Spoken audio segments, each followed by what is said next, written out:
Inagaw sa kanya ang 6 na taon, ninakaw ang yaman, winasak ang tahanan, at ngayon, pati ang karapatan niyang tawaging ina ay ipinagkakait. Sa harap ng marangyang selebrasyon, si Maris ay isang basahan na itinapon sa labas ng sarili niyang pamamahay. Ipinamukha sa kanya ni Anton ang katotohanan. Isa kang kriminal. Wala kang lugar dito. Ngunit sa pagbagsak niya sa semento, hindi pagsuko ang isinilang, kundi isang sumpa, muling pagbangon. Babawiin niya ang lahat. Paano haharapin ng isang ina ang pinakamasakit na pag-agaw sa kanyang anak? Sino yan, mahal? Sabihin mo na lang wala ako. Baka kung sinong nangungutang lang yan. Ang boses na yon, ang boses na sa loob ng 6 na taon ay naging musika sa kanyang mga panaginip. Ang himig na nagbibigay lakas sa kanya sa bawat paggising sa loob ng seldang malamig at walang buhay. Ngunit ngayon, ang boses na yon ay parang isang matulis na bubog ng salamin na tumusok sa kanyang pandinig, malamig at walang pakialam. Nakatayo si Maris sa harap ng pinto ng sarili nilang bahay, ang kamay ay nanginginig, habang yakap ang isang maliit na manikang yari sa retaso na ginawa niya sa loob ng kulungan. Ang pinto na dati simbolo ng kanilang mga pangarap, gawa sa matibay na nara, pininturahan ng paborito niyang kulay krema, ngayon ay tila isang dambuhalang pader na humaharang sa kanyang pagbabalik. Ang bawat hibla ng kahoy ay tila sumisigaw ng katotohanang ayaw niyang tanggapin. Hindi na siya kabilang dito. Ang bigat ng manika sa kanyang palad ay biglang naging kabigat ng buong mundo. Isang paalala ng 6 na taong sakripisyo na tila ngayon ay nauwi sa wala. Humugot siya ng isang malalim na hininga. Pilit na iwinawak si ang kaba. Baka nagkamali lang siya ng dinig. Baka pagod lang si Anton. Itinaas niya ang kanyang kamay at muling kumatok. Sa pagkakataong ito, mas malakas, mas may diin. May pag-asa pa ring kumikislap sa kanyang puso. Ilang sandali nang nakabibinging katahimikan ang lumipas bago bumukas ang pinto. At sa isang iglap, ang munting kislap ng pag-asa ay namatay. Nakatayo sa harap niya si Anton, ngunit hindi ito ang Anton na iniwan niya. Ang lalaking kaharap niya ay mas makisig, suot ang isang mamahaling polo shirt na amoy pabango, hindi amoy pawis mula sa pagtatrabaho. Ang mga mata nito, na dati puno ng pagsinta, ngayon ay puno ng pagkainis at gulat. Walang bakas ng pananabik, walang yakap na sumalubong. Maris, anong ginagawa mo dito? Tanong ni Anton. Ang boses ay hindi makapaniwala, na para bang isang multo mula sa nakaraan ng kanyang nakikita. Bago pa man makasagot si Maris, isang anino ang gumalaw mula sa likuran ni Anton. Isang babae, isang pamilyar na babae. Si Lorna, ang dati niyang sekretarya. At ang suot nito ay ang kanyang paboritong bestidang seda.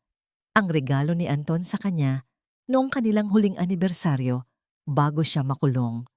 Isang patalim na kirot ang humiwa sa kanyang dibdib.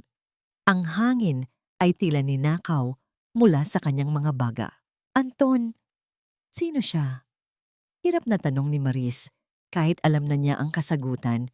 Ngumiti si Lorna, isang nangiting mapang-asar at puno ng tagumpay. Hindi mo na ba ako natatandaan, Maris? Ako na ang may-ari ng bahay na to at asawa ng lalaking to. Asawa? Ang isang salita ay gumulong sa dila ni Maris na parang lason. Paano? Paanong nangyari to, Anton? 6 na taon. Nangako ka. 6 na taon is a long time, Maris. Sagot ni Anton. Ang boses ay walang emosyon. Kailangan ng anak natin ng ina. Kailangan ko ng katuwang.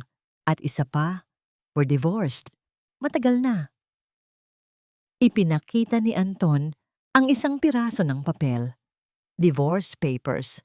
May pirma, may selyo, isang kasinungalingan na naging legal. Hindi totoo yan. Bulong ni Maris, Ang mga luha ay nagsimulang mamuo sa kanyang mga mata. Ginawa ko to para sa'yo, para sa pamilya natin. Ginawa mo yan dahil nahuli ka, malamig na sagot ni Anton. Isa kang kriminal, Maris, at wala kang lugar dito. Ang maliit na manikang hawak niya ay bumagsak mula sa nanginginig niyang kamay, lumikha ng isang mahinang kaluskos sa semento na halos hindi niya narinig. Iyon ang unang sampal. Ang sampal na gumising sa kanya mula sa 6 na taong pagkabulag. At habang isinasara ni Anton ang pinto sa kanyang mukha, isang malakas na pagsara na nagpatahimik sa lahat. Narinig niya ang isang tinig mula sa hardin sa likod bahay. Isang tinig na nagpabuhay muli sa naghihingalo niyang kaluluwa. "Daddy, is the cake ready?" Si Luna, ang kanyang anak. Hindi siya sumuko. Ang pag-aari ay maaaring nakawin. Ang asawa ay maaaring agawin. Ngunit ang isang ina ay hindi matatalo. Tumakbo siya, nilibot ang mataas na bakod, at tinungo ang maliit na tarangkahan sa gilid na palagi niyang dinadaanan kapag naglalaro sila noon. At doon, tumambad sa kanya ang isang mundo na hindi na para sa kanya. Isang marangyang birthday party. May mga lobo, isang malaking cake, at maraming bisita na nakangiti. At sa gitna ng lahat, ang kanyang anghel, si Luna, na ngayon ay 7 taong gulang na. Suot ang isang magandang damit na parang prinsesa. Nakatayo lang si Maris sa gilid, sa likod ng mga halaman, ninanamnam ang bawat sandali. Ang tawa ng kanyang anak ay musika na nagpapagaling sa sugatan niyang puso. Hinintay niyang humupa ang mga tao. Nang magkaroon ng pagkakataon, dahan-dahan siyang lumapit. "Luna, anak." Lumingon ang bata. Ang mga mata nito ay malaki at bilog, katulad ng sa kanya. Ngunit sa halip na kislap ng pagkilala, ang nakita ni Maris ay pagkalito at kaunting takot. "Sino po kayo?" Parang 1,000 karayom ang tumusok sa puso ni Maris. Ngumiti siya. Isang pilit na ngiti para itago ang sakit. Dahan-dahan, iniluhod niya ang isang tuhod para magpantay sila. Ako ang mami mo, anak." Inilahad niya ang kanyang kamay, 1 kilos na nakagawian, 1 kilos na sagrado sa kanilang kultura. Naghihintay para sa pagmamano ng kanyang anak. Tinitigan ni Luna ang kanyang kamay. Nag-atubili ito. Napatingin ito sa likuran, kung saan nakatayo si Lorna. Nagmamasid.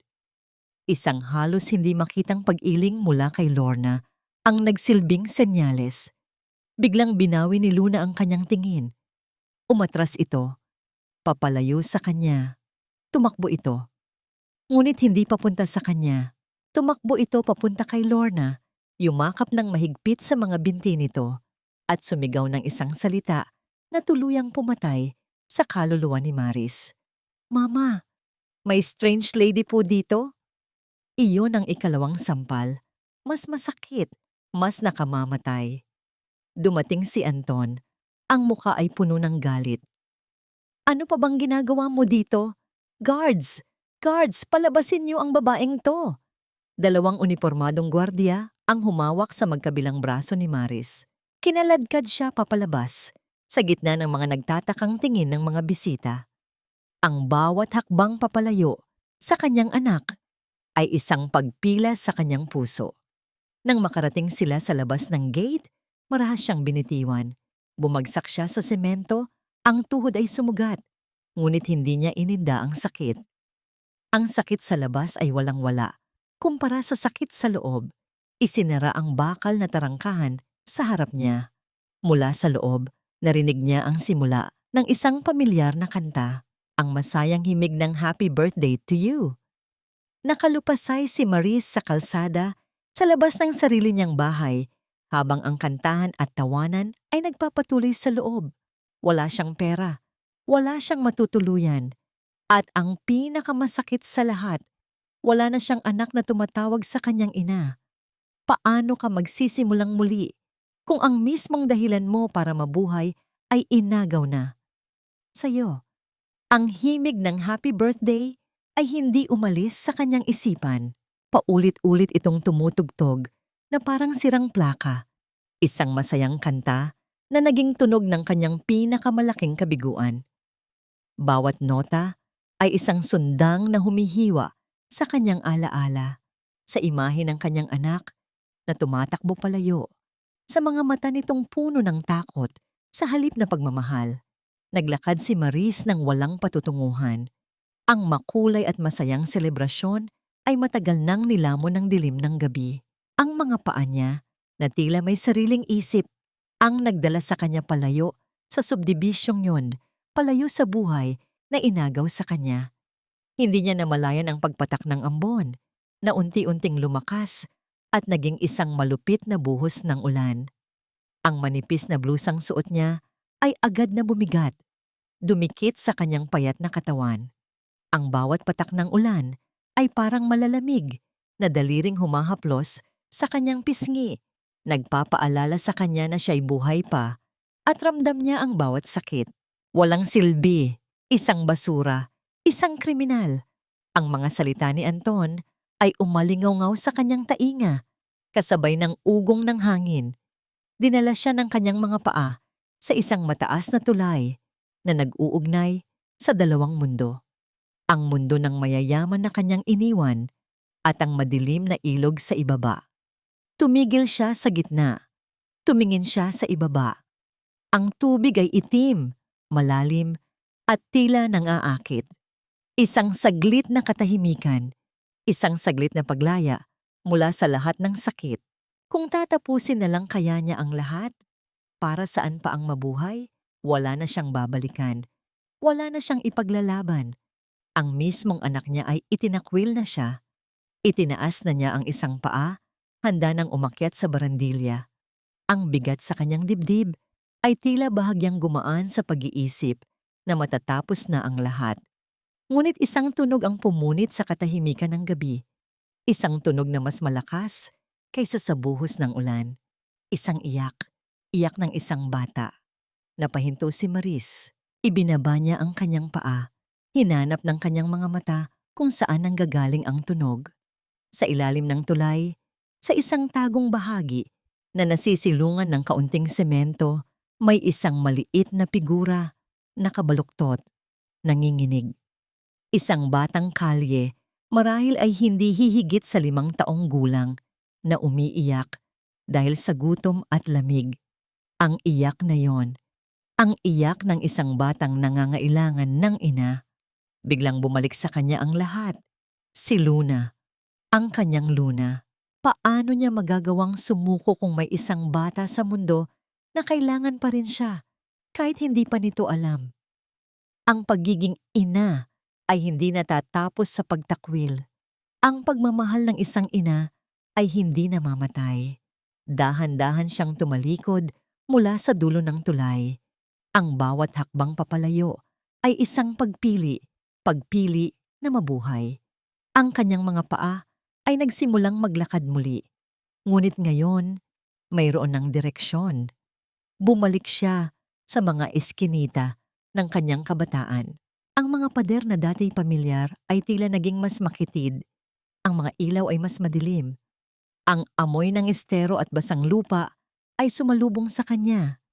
Isang amoy na matagal na niyang kinalimutan. Sa wakas, huminto siya sa harap ng isang maliit na barong-barong na gawa sa pinagtagpi-tagping yero at kahoy. Dito siya lumaki. Dito nakatira ang nag-iisa niyang natitirang kamag-anak. Nanginginig ang kanyang kamay nang ituktok niya ito sa manipis na pinto. Isang beses, 2, ilang sandali pa, isang maliit na bintana ang bumukas. Isang kulubot na muka ang sumilip. Ang mga mata ay naniningkit sa dilim. Sino yan? Tita Rosa. Bulong ni Maris, ang boses ay halos hindi marinig. Ang matanda ay natigilan. Dahan-dahan itong binuksan ng pinto. Sa liwanag na nagmumula sa nag-iisang bombilya sa loob ng bahay, nakita ni Nanay Rosa ang kanyang pamangkin. Basang-basa, nanginginig, sugatan ang tuhod, at may itsurang parang isang basahan. Walang tanong, walang panghuhusga. Ibinuka ni Nanay Rosa ang kanyang mga bisig at niyakap si Maris ng buong higpit. Sa yakap na yon, sa amoy ng kanyang lola na kumapit sa damit ng matanda, sa init ng isang tunay na pagmamahal, bumigay si Maris. Humagulgol siya ng humagulgol. Inilabas ang lahat ng sakit, lahat ng pighati, lahat ng nawalang 6 na taon. Dinala siya ni Nanay Rosa sa loob. Pinaupo sa isang lumang upuang kahoy. Kumuha ito ng tuyong tuwalya at isang luma, ngunit malinis na duster. Habang nagbibihis si Maris, nagpakulo ng tubig ang matanda. Hindi ito nag-alok ng kape o pagkain na wala naman ito. Inabutan niya si Maris ng isang basong maligamgam na tubig at isang piraso ng natirang pandesal mula pa kaninang umaga. Para kay Maris, na 6 na taong kumain ng pagkaing walang lasa sa kulungan, ang pandesal na yon ang pinakamasarap na tinapay sa buong mundo. Ang init ng tubig na dumaloy sa kanyang lalamunan ay tila nagpatunaw sa yelo na bumalot sa kanyang puso. Iyon ang unang kabaitan na naramdaman niya sa buong araw. Sa maliit na papag, sa sulok ng barong-barong, doon natagpuan ni Maris ang unang mahimbing na tulog sa loob ng 6 na taon. Ngunit ang kapayapaan ay panandalian. Sa kalagitnaan ng gabi, bigla siyang nagising. Hinahabol ang kanyang hininga. Isang masamang panaginip, ang tunog ng pagsara ng selda, ang malamig na bakal sa kanyang mga kamay. Napabangon siya. Sa dilim, tiningnan niya ang kanyang mga palad. Walang laman. Ngunit naroon ang mga kalyo, matitigas na balat na naging marka ng kanyang sakripisyo, ng kanyang pagtatrabaho sa loob ng bilangguan. Ang mga kamay na ito ang nag-aruga noon kay Luna. Ngayon, ang mga kamay na ito wala nang hahawakan. Paano siya magsisimula? Paano niya babawiin ang lahat gamit lamang ang mga kamay na ito na walang-wala? Ang bawat sinag ng araw na tumatagos sa mga butas ng yero sa bubong ni Nanay Rosa ay parang isang paalala na ang mundo ay patuloy na umiikot. May pakialam man ito sa sakit na nararamdaman ni Maris o wala. Nagising si Maris na may mabigat na dibdib. Ang bawat hininga ay tila isang pakikipaglaban sa alaala ng nagdaang gabi. Ngunit sa kabila ng hapdi ng sugat sa kanyang tuhod at ang mas masakit na sugat sa kanyang puso, may isang bagay na hindi namamatay, ang gutom. Hindi lamang gutom para sa pagkain, kundi gutom para sa katarungan. Tumayo siya mula sa manipis na banig. Ang kanyang katawan ay nananakit mula sa pagtulog sa matigas na sahig. Nakita niya si Nanay Rosa na abala sa isang maliit na sulok na nagsisilbing kusina. Ang matanda ay nag-aayos ng ilang piraso ng tuyo at isang maliit na tumpok ng kanin na malamig. "Gising ka na pala, anak," malambing na sabi ni Nanay Rosa. Ang kanyang boses ay parang isang banayad na haplos. "Kumain ka muna. Alam kong hindi sapat ito, pero ito lang ang maibibigay ko sa ngayon." Naupo si Maris sa tabi ng matanda. Habang kumakain, napansin niya sa isang lumang istante ang isang tumpok ng mga papel na naninilaw na sa kalumaan. Lumapit siya at kinuha ito. Ang mga ito ay ang mga lumang recipe book ng kanyang ina, ang mga lihim na sangkap ng mga putaheng nagpasikat sa kanilang maliit na pamilya bago pa man dumating ang mga pagsubok. Hinaplos ni Maris ang mga pahina. Ang bawat salitang nakasulat sa kamay ng kanyang ina ay tila isang bulong mula sa nakaraan, nagbibigay ng init na matagal na niyang hindi nararamdaman. "Ang nanay mo, napakagaling niyang magluto," wika ni Nanay Rosa habang nakatingin sa malayo. Sabi niya noon, ang bawat sangkap ay dapat ihalo ng may pagmamahal dahil ang pag-ibig ang pinakamahalagang rekado sa lahat. Isang ideya ang biglang sumagi sa isipan ni Maris. Tiningnan niya ang kanyang mga kalyadong palad. Wala siyang pera, wala siyang koneksyon, ngunit meron siyang kaalaman na hindi kailanman mananakaw ni Anton o Lorna sa kanya. "Tita Rosa, gusto kong magluto," seryosong sabi ni Maris. "Gusto kong magtinda, Hindi ko pwedeng hayaang ganito na lang ang buhay natin. Kailangan kong bumangon para kay Luna. Nag-aalangan ang matanda. Pero Maris, wala tayong sapat na puhunan. Ang natitira kong pera ay pambayad pa sa kuryente at tubig. Gagawa tayo ng paraan, tita. Kahit kaunti lang. Kahit isang putahe lang muna. Gamit ang huling 500 piso ni Nanay Rosa, pumunta si Maris sa palengke. Ang amoy ng sariwang isda, ang ingay ng mga tindera, at ang siksika ng mga tao ay tila isang pagbabalik sa realidad. Pinili niya ang pinakamagandang klase ng karne na kaya ng kanyang budget, ang pinakapulang mga kamatis at ang pinakamabangong bawang. Ang bawat pagpili niya ng sangkap ay may kalakip na panalangin at determinasyon. Pagbalik sa bahay, sinimulan na ni Maris ang pagluluto. Inihanda niya ang paboritong adobo ng kanyang ina, ang adobong may gata at sili. Ang tunog ng paghihiwa ng bawang at sibuyas ay naging isang ritmo ng pag-asa. Ang bawat piraso ng karne na inilalagay niya sa kawali ay tila isang hakbang papalapit sa kanyang pangarap.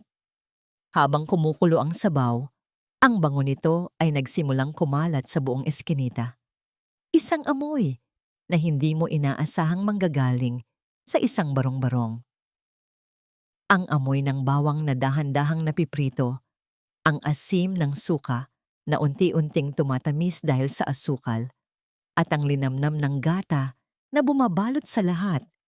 Ito ay isang bango na nagpapagutom kahit sa mga busog na. Inilabas ni Maris ang isang maliit na mesa sa tapat ng kanilang bahay. Nilagyan niya ito ng isang malinis na mantel at maingat na inihain ang kanyang niluto. Ang ulam na yon ay hindi lamang basta pagkain. Ito ang kanyang unang sandata sa giyera na sisimulan niya. Isang batang kapitbahay, ang unang lumapit. Hila-hila ang laylayan ng damit ng kanyang ina. Nay, ang bango po ng ulam. Ngumiti si Maris, isang tunay na ngiti na umabot sa kanyang mga mata. Bago pa man bumili ang Ali, kumuha si Maris ng isang maliit na mangkok at nilagyan ito ng kaunting kanin at ulam. Tikman niyo po, Aling Nena.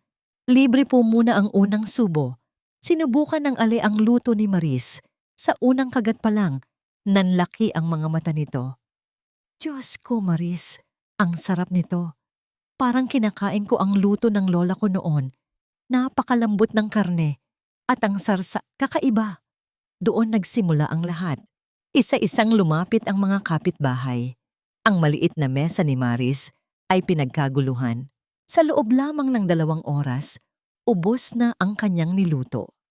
Ang bawat barya na inilalagay nila sa kanyang palad ay tila isang piraso ng kanyang nadurog na pagkatao na muling nabubuo. Nang matapos ang lahat, naupo si Maris sa tabi ng mesa. Kinuha niya ang natirang huling subo ng adobo sa kawali. Isinubo niya ito. Ang lasa ay sumabog sa kanyang bibig. Ang anghang, ang tamis, ang alat. At kasabay nito, ang isang luhang hindi niya napigilan ay pumatak at humalo sa kanyang kinakain. Ito ang lasa ng kanyang muling pagsilang, ang lasa ng isang inang hindi susuko. Masarap ba, anak? Tanong ni Nanay Rosa habang hinahaplos ang kanyang likod. Opo, tita. Masarap ang lasa ng pag-asa. Sagot ni Maris habang pinapahid ang kanyang luha. Inayos na nila ang mesa para pumasok sa loob. Ngunit bago pa man sila makapasok, isang kakaibang tunog ang pumukaw sa kanilang atensyon. Isang tunog na hindi karaniwan sa kanilang lugar. Isang marangyang itim na kotse, isang SUV na makintab at tila walang bahid ng alikabok, ang dahan-dahang huminto sa tapat mismo ng kanilang maliit na karinderya. Ang makina nito ay mahinang umuugong, isang tunog ng kapangyarihan at yaman na tila isang malaking insulto sa karukaan ng kanilang paligid.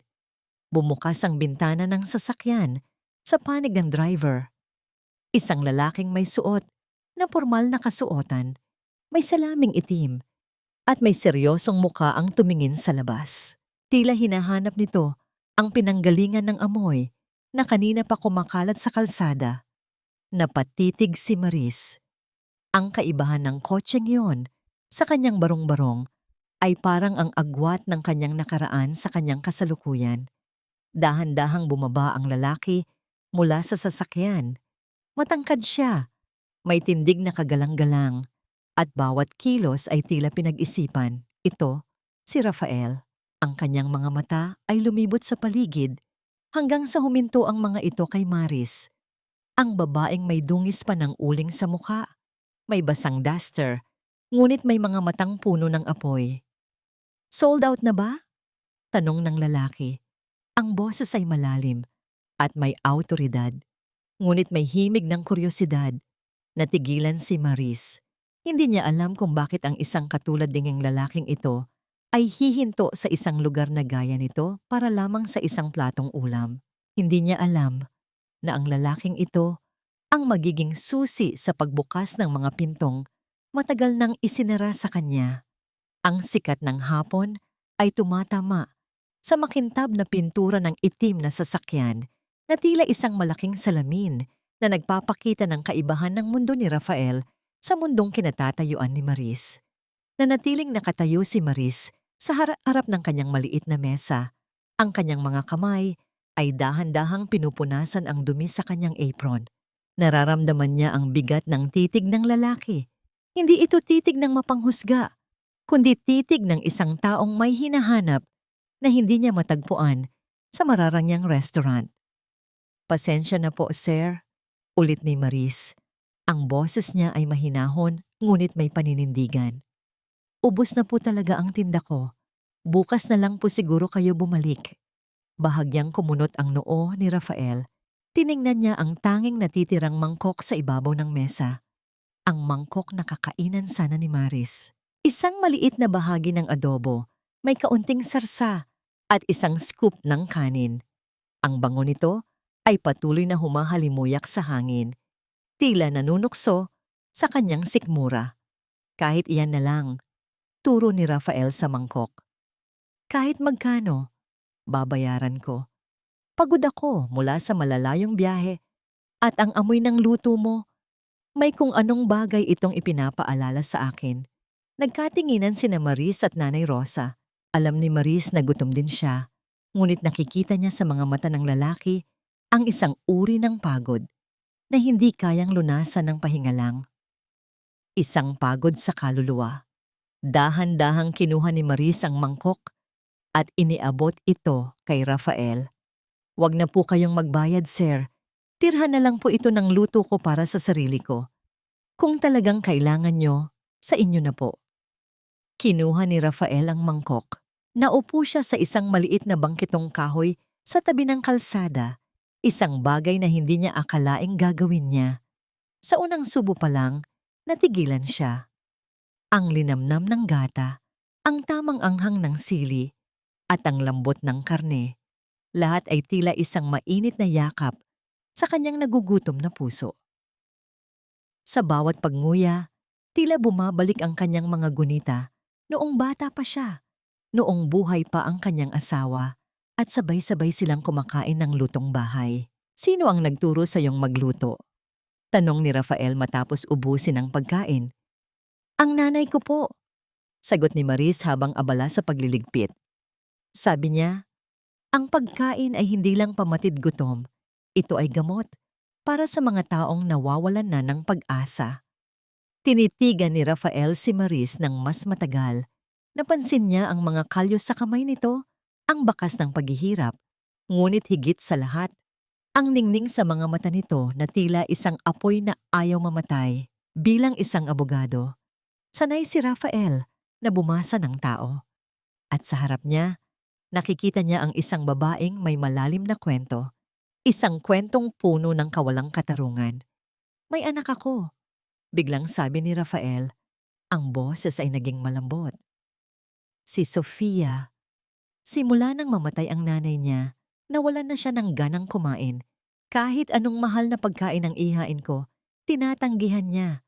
Pero sa tingin ko, ang luto mo ang kailangan niya." Bumilis ang tibok ng puso ni Maris. Ang salitang anak ay palaging may hatid na kurot sa kanyang dibdib. Naalala niya si Luna. Naalala niya ang sakit nang makitang tumatakbo ang sariling anak palayo sa kanya. Gusto mo bang magtrabaho para sa akin? Diretsahang tanong ni Rafael. Hindi bilang katulong, kundi bilang isang personal chef para sa anak ko. Ipagluto mo siya ng mga putahing may puso, tulad nito. Nag-alinlangan si Maris. Sir, hindi niyo po ako kilala. Galing po ako sa loob. 6 na taon po akong nawala. Hindi natinag si Rafael. Alam ko ang tingin ng isang kriminal at alam ko ang tingin ng isang biktima. Nakikita ko sa mga mata mo ang isang taong may ipinaglalaban at sa mundong ito, mas pinagkakatiwalaan ko ang mga taong alam ang lasa ng hirap kaysa sa mga taong palaging nasa itaas. Tinukot ni Rafael ang kanyang pitaka at naglabas ng isang card. Isang eleganteng puting card na may gintong letra. Rafael V. Ilustre, Attorney at Law. Pag-isipan mo, Maris, hindi lang ito tungkol sa trabaho. Siguro, matutulungan din kita sa kung ano man ang ipinaglalaban mo. Sa tingin ko, kailangan mo ng isang kakampi. Umalis ang sasakyan ni Rafael, nag-iwan ng alikabok sa kalsada, ngunit nag-iwan din ng isang malaking katanungan sa isipan ni Maris. Tumingin siya kay Nanay Rosa na kanina pa nakikinig. Anak, baka ito na ang pintong hinihintay mo para mabalik sa'yo si Luna. Bulong ng matanda.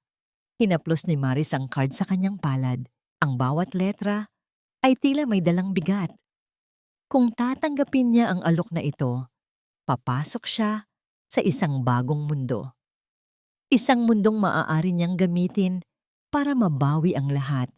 Ngunit kasabay nito, natatakot siya.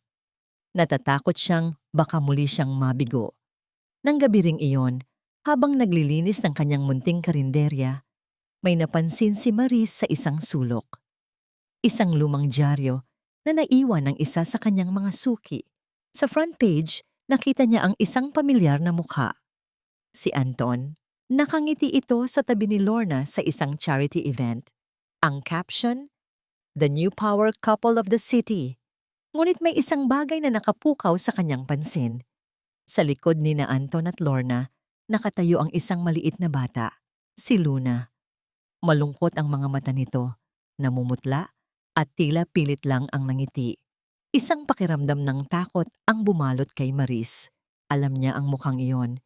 Iyon ang mukha ng isang batang hindi masaya. Isang batang nagdurusa sa kamay ng mga taong nagkukunwaring nagmamahal sa kanya. Doon nagpasya si Maris. Hindi siya pwedeng manatili lang dito sa eskinita. Kailangan niyang lumapit. Kailangan niyang pasukin ang mundo ni na Anton. Kahit kailanganin niyang magbalat kayo. Sigurado ka ba rito, Maris? Baka mapahamak ka lang sa mundong hindi mo kabisado. Ang boses ni Nanay Rosa ay puno ng pag-aalala habang pinagmamasdan ang kanyang pamangkin na nag-aayos ng kaisa-isang maayos na damit. Isang luma, ngunit malinis na blusa. Hindi sumagot si Maris. Sa halip, hinaplos niya ang kanyang dibdib kung saan nakatago ang maliit na card ni Rafael. Alam niya ang panganib. Alam niya ang hirap. Ngunit sa tuwing ipinipikit niya ang kanyang mga mata, ang nakikita niya ay ang namumutlang mukha ni Luna sa dyaryo. Mabigat ang bawat hakbang ni Maris habang nilalakbay niya ang daan patungo sa mansyon ng mga ilustre. Ang bawat pag-ikot ng gulong ng jeep na kanyang sinasakyan ay tila isang pintig ng kanyang puso, puno ng kaba at determinasyon. Nang makarating siya sa harap ng malaking gate na gawa sa bakal, muli siyang natigilan. Ang mansyon ay isang palasyong gawa sa salamin at bato, napapalibutan ng malalawak na hardin at matatayog na puno. Napakaganda, napakayaman, ngunit napakalamig. Isang malaking kaibahan sa mainit at masikip na eskinita ni Nanay Rosa. Pinapasok siya ng mga gwardiya matapos ipakita ang card ni Rafael. Habang naglalakad siya sa mahabang pasilyo ng mansyon, nararamdaman niya ang titig ng mga katulong na nakasuot ng uniforme. Alam niyang iba siya. Alam niyang daladala niya ang amoy ng usok at hirap. Isang bagay na hindi kayang itago ng kahit anong linis ng damit. Mabuti at dumating ka. Bungad ni Rafael nang makita siya sa malaking sala. Nakasuot ito ng mas relaxed na damit, ngunit naroon pa rin ang awtoridad sa kanyang mga mata. Sofia is in her room. Kaninang umaga pa siya hindi kumakain. Gusto kong subukan mo ang luto mo ngayon din. Tumango si Maris. Dinala siya ni Rafael sa isang kusina na mas malaki pa sa buong bahay ni Nanay Rosa. Ang mga kagamitan ay nagniningning sa kinang, ang mga kalan ay moderno, at ang bawat sulok ay walang bahid ng alikabok. Ngunit para kay Maris, ang kusinang ito ay walang kaluluwa. Walang amoy ng bawang na ginigisa, walang halimuyak ng pagmamahal. Kinuha ni Maris ang mga sangkap na ipinahanda niya, mga sariwang hipon, murang kamatis, at ang pinakaimportanteng sangkap, ang batuan para sa asim ng sinigang. Habang nagluluto siya, nararamdaman niya ang panonood ni Rafael mula sa malayo. Hindi niya ito pinansin. Ang kanyang buong atensyon ay nasa bawat hiwa ng gulay, sa bawat kulo ng sabaw. Sa kanyang isip, hindi lang si Sofia ang kanyang pinaglulutuan. Pinaglulutuan niya ang bawat batang nagugutom ang kaluluwa. Nang matapos ang sinigang, inilagay niya ito sa isang simpleng mangkok. Dinala nila ito sa kwarto ni Sofia. Ang kwarto ay puno ng mga laruan, mamahaling gamit, at malalambot na unan. Ngunit ang batang nakaupo sa kama ay tila isang lantang bulaklak. Si Sofia ay maputla, may malalim na itim sa ilalim ng mga mata, at nakatingin lang sa labas ng bintana. Sofia, may bago tayong kasama, malambing na sabi ni Rafael. Sinubukan niyang ipagluto ka ng paborito mong sinigang. Hindi lumingon ang bata. I'm not hungry, Dad. Please leave me alone. Dahan-dahang lumapit si Maris. Naupo siya sa gilid ng kama. Hindi masyadong malapit para hindi matakot ang bata. Alam mo, Sofia, noong bata pa ako, kapag malungkot ako, ang nanay ko ay nagluluto ng ganito. Sabi niya, ang asim ng sinigang ay para gisingin ang mga pangarap nating natutulog.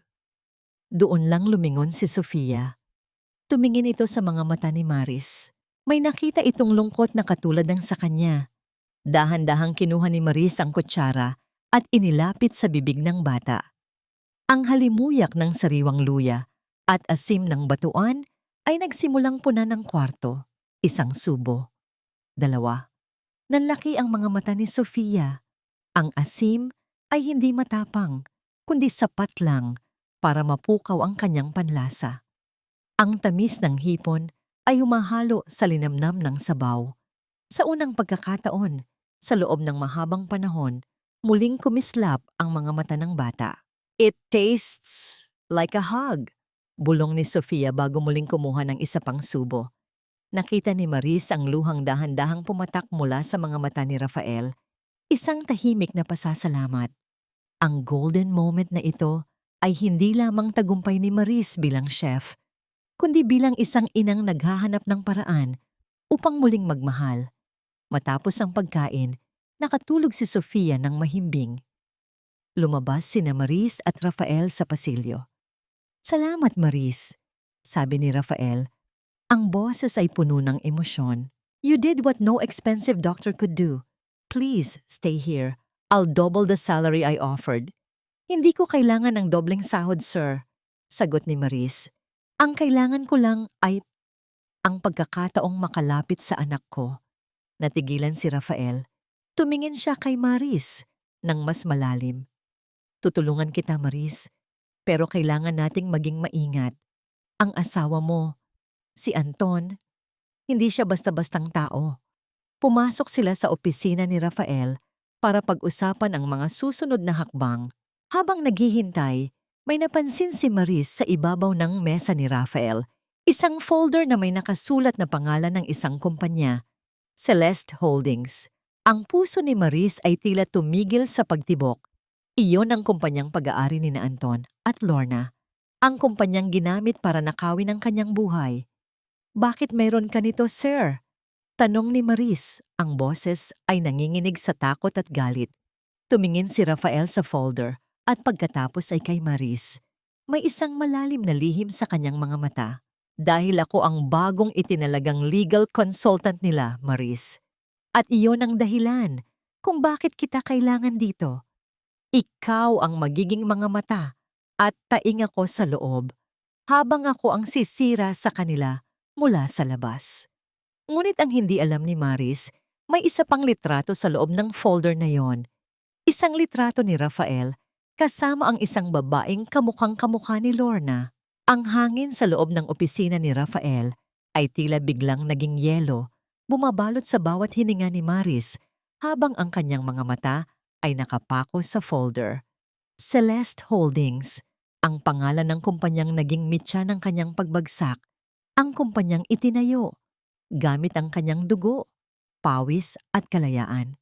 At ngayon, hawak ito ng lalaking nag-alok sa kanya ng tulong. Maris? Ang malalim na boses ni Rafael ay bumasag sa mabigat na katahimikan. Dahan-dahang itinaas ni Maris ang kanyang paningin. Ang kanyang mga kamay ay mahigpit na nakasara sa gilid ng kanyang apron, pilit na pinipigilan ang panginginig. Bakit ka nagtatrabaho para sa kanila, sir? Akala ko ba magkakampi tayo? Lumapit si Rafael. Ang kanyang mukha ay seryoso, ngunit walang bakas ng pagkaalarma. Maingat niyang kinuha ang folder at inilagay ito sa loob ng isang drawer bago ito nilock. Sabi ko sa'yo, kailangan natin ng paraan para sirain sila mula sa loob. Hindi natin sila matatalo kung lalabanan natin sila mula sa labas gamit ang malinis na paraan. Anton is a master of deception. Ginamit kanya noon, hindi ba? Ngayon, ako naman ang gagamit sa kanya. Tinitigan siya ni Maris. Hinahanap ang katotohanan sa likod ng mga matang yon. Nais niyang maniwala. Nais niyang isipin na ang lalaking nagligtas sa kanya mula sa gutom ay ang kanyang tagapagligtas. Ngunit ang imahe ng litratong nakita niya kanina, si Rafael na nakangiti kasama ang isang babaeng kamukha ni Lorna, ay tila isang laso na dahan-dahang kumakalat sa kanyang sistema. Sino ba talaga si Rafael Ilustre? Isang kakampi o isang kaaway na nagbibihis tupa? Ipinasya ni Maris na manahimik muna. Alam niya ang pakiramdam ng maging biktima ng mabilis na pagtitiwala. Hindi niya hahayaang maulit iyon. Tumango siya ng bahagya. Pilit na pinapakalma ang kanyang nag-aalalang puso. Naiintindihan ko po, sir. Gagawin ko ang trabaho ko rito. Ipagluluto ko si Sofia. Nang sumunod na mga araw, ibinuhos ni Maris ang kanyang buong atensyon sa pag-aalaga kay Sofia. Ang kusina ang naging kanlungan niya. Ang bawat sangkap na kanyang inihahanda ay naging pananggalang niya laban sa mga tanong na gumugulo sa kanyang isipan. Sa bawat pagngiti ni Sofia, sa bawat pag-ubos nito ng pagkain, nararamdaman ni Maris ang unti-unting paghilom ng kanyang sariling sugat. Ngunit sa tuwing sumasapit ang gabi at tahimik na ang mansyon, ang mukha ni Luna ang dumadalaw sa kanya. Kumusta na kaya ang kanyang anak? Masaya ba ito? Samantala, sa kabilang panig ng lungsod, sa loob ng marangyang mansyon, na dati pag-aari ni Maris, ang hangin ay hindi kasing payapa. I told you, Anton, hindi natin pwedeng pabayaan ang mga shares na yan. Ang matinis na boses ni Lorna ay pumuno sa malawak na sala. Nakatayo siya sa harap ng salamin, galit na tinatanggal ang kanyang mga mamahaling alahas. Nakasubsob ang mukha ni Anton sa kanyang mga palad. Nakaupo sa malambot na sofa. Ang kanyang mukha ay halatang pagod at stress. Hindi ganoon kadali yun, Lorna. Ang daming butas sa kumpanya na kailangan nating takpan bago pumasok ang mga bagong investors. Kaya nga kinuha ko si Attorney Ilustre. Hindi ba? Siya lang ang makakaayos ng mga legal mess na iniwan natin. Siguraduhin mo lang. Bulyaw ni Lorna. Lumingon ito sa sulok ng sala kung saan nakaupo ang maliit na si Luna. Yakap-yakap ang isang libro. Ang bata ay tahimik. Tila ginagawang proteksyon ng libro laban sa sigawan ng mga matatanda. At ikaw, Luna, bakit ba ang lungkot-lungkot ng mukha mo? Ang pangit tingnan kapag may mga bisita tayo. Kumain ka na ba? Dahan-dahang umiling si Luna, hindi tumitingin sa mga mata ni Lorna. Hindi po ako gutom, tita. Mama. Wala akong pakialam kung gutom ka o hindi. Kumain ka.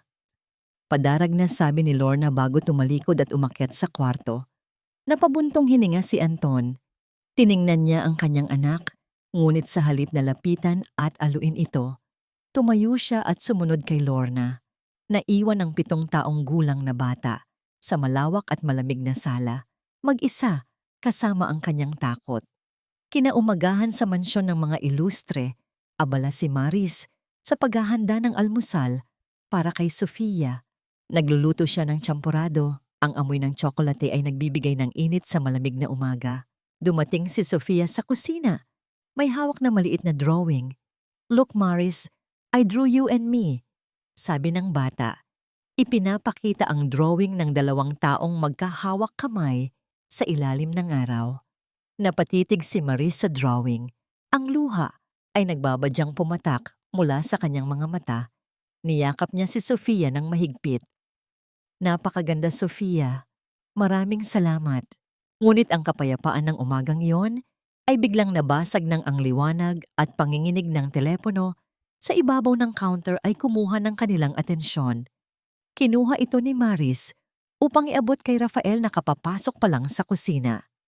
Bago pa man niya maibigay ang telepono, nakita niya ang pangalan ng tumatawag sa screen. Anton Celeste. Tiningnan ni Rafael si Maris, kinuha ang telepono, at lumabas ng kusina upang sagutin ito sa pribadong opisina. Bumalik ang panginginig sa mga kamay ni Maris. Ang kanyang mga hinala ay muling nabuhay. Ano ang pinag-uusapan nila? Dapat ba siyang makinig? Dahan-dahan, iniwan ni Maris si Sofia na kumakain at sumunod sa pasilyo patungo sa opisina ni Rafael. Inidikit niya ang kanyang tainga sa makapal na kahoy na pinto. Pinipigilan ang kanyang paghinga upang marinig ang boses sa loob. "Opo, Mr. Celeste. Naiintindihan ko ang urgency ng sitwasyon. Opo, handa na ang mga dokumento.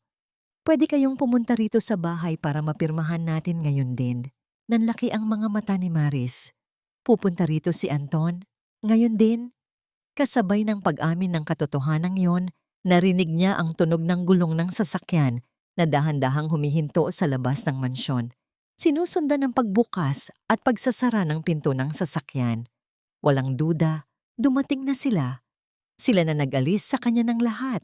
Nataranta si Maris. Kung makikita siya ni Anton dito, mawawala ang lahat ng kanyang pinaghirapan. Paano siya magtatago sa loob ng bahay na ito na biglang naging isang bitag? "Huwag kang lalabas, Maris. Manatili ka lang dyan sa loob ng pantry at huwag kang lilikha ng kahit anong ingay." Ang utos ni Rafael ay mabilis at matalim. Parang isang hagupit na nagpatigil sa paghinga ni Maris. Nakatayo siya sa loob ng madilim at masikip na silid kung saan itinatago ang mga sangkap sa pagluluto. Ang kanyang likod ay nakasandal sa malamig na pader, habang ang kanyang puso ay tila isang tambol na nagwawala sa loob ng kanyang dibdib. Ang amoy ng tuyong dahon ng laurel at paminta ay pumupuno sa kanyang ilong, ngunit ang tanging nalalasahan niya ay ang pait ng takot.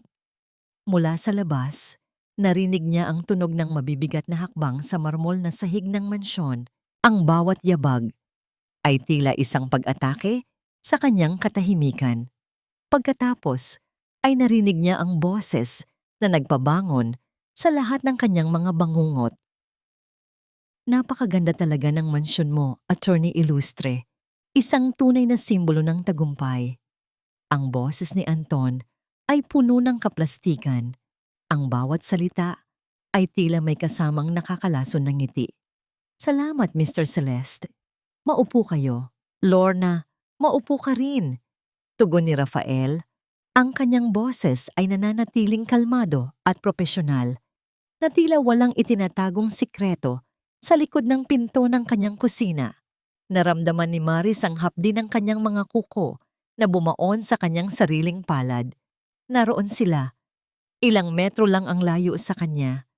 Ang lalaking nangako ng katapatan, ngunit nagnakaw ng kanyang buhay, at ang babaeng tumawa habang kinukuha ang kanyang pamilya. Isang manipis na kahoy lang ang humaharang sa kanilang pagkikita. Ang tindi ng kanyang galit ay tila isang apoy na gustong sumabog, ngunit kailangan niyang manatiling tahimik. Para kay Luna, para sa katarungan. Ano nga pala itong urgent na kailangang pirmahan? Attorney, masyadong mainit ang ulo ni Lorna kanina dahil kailangan naming iwan ang bata sa bahay. Ani Anton. Tungkol ito sa restructuring ng Celeste Holdings. May mga legal loopholes na kailangang selyuhan bago ang audit sa susunod na buwan. Paliwanag ni Rafael. Ang tunog ng pagbuklat ng mga papel ay umalingaw-ngaw sa tahimik na sala. Sinusundan ng mahinang pagkaluskos ng ballpen sa papel. Ngunit sa gitna ng seryosong usapan, biglang narinig ni Maris ang isang pamilyar na tunog. Ang pagbukas ng pinto ng kusina. Ang kanyang puso ay tila tumigil sa pagtibok. Si Sofia. Nakalimutan niyang nasa kusina pa ang bata. Oh, hi there, little girl. Ikaw ba ang anak ni attorney? Ang boses ni Lorna ay matinis. Puno ng pekeng lambing. Yes po, I'm Sofia. Sagot ng bata. Ang boses ay maliit at puno ng pag-aalinlangan. Napakaganda mo naman. At, ano itong amoy na ito? Narinig ni Maris ang tunog ng paglapit ng mga hakbang ni Lorna patungo sa counter ng kusina. Champurado? At may gata? It smells so familiar. Napatakip ng bibig si Maris. Ang kanyang luto. Ang kanyang signature na paraan ng paghahanda ng champurado na tanging siya lang ang gumagawa. Ang paglalagay ng kaunting asin at sariwang gata sa ibabaw. Isang simpleng putahe, ngunit puno ng kanyang pagkakakilanlan. Masarap po ang luto ni Maris, inosenteng sabi ni Sofia, na balot ng nakabibinging katahimikan ng buong mansyon. Maris, ang pangalang yon ay tila isang sumpa na binitawan sa hangin. Maris? Ang boses ni Anton ay naging matalas, puno ng suspisya. Sino si Maris, attorney? She's my new cook. Mabilis na sagot ni Rafael. Ang kanyang boses ay walang panginginig. Kinuha ko siya kamakailan dahil sa galing niya sa mga traditional Filipino dishes. Bakit? Is there a problem? Wala naman. Nakakagulat lang ang pangalan. Sagot ni Anton, ngunit ramdam ni Maris ang tensyon sa bawat salita nito. Can I meet her? Tanong ni Lorna. Ang kanyang boses ay puno ng kuryosidad na may halong panganib. Gusto ko lang malaman kung saan niya natutunan ang ganitong klaseng luto. Parang may nakilala na akong nagluluto ng ganito noon. Naramdaman ni Maris ang pawis na dahan-dahang gumugulong sa kanyang noo. Ang hawakan ng pinto ng pantry ay tila gumalaw ng bahagya. Si Lorna ay papalapit na. Ang bawat segundo ay tila isang taon ng paghihirap. Nakapikit si Maris. Nagdarasal na sana ay hindi bumukas ang pinto. Na sana ay hindi siya matuklasan sa ganitong paraan. Pasensya na, Lorna. Singit ni Rafael. Ang boses ay naging malamig at may awtoridad. Inutusan ko siyang mamalengke para sa hapunan namin. Baka mamaya pa ang balik niya. Kung gusto mo ng recipe, pwede ko na lang hingin sa kanya sa susunod. Narinig ni Maris ang mahinang pagkadismaya sa boses ni Lorna, ngunit tila tumigil ang mga hakbang nito. Sayang naman. O sige, attorney, tapos na kami rito. Anton, tara na.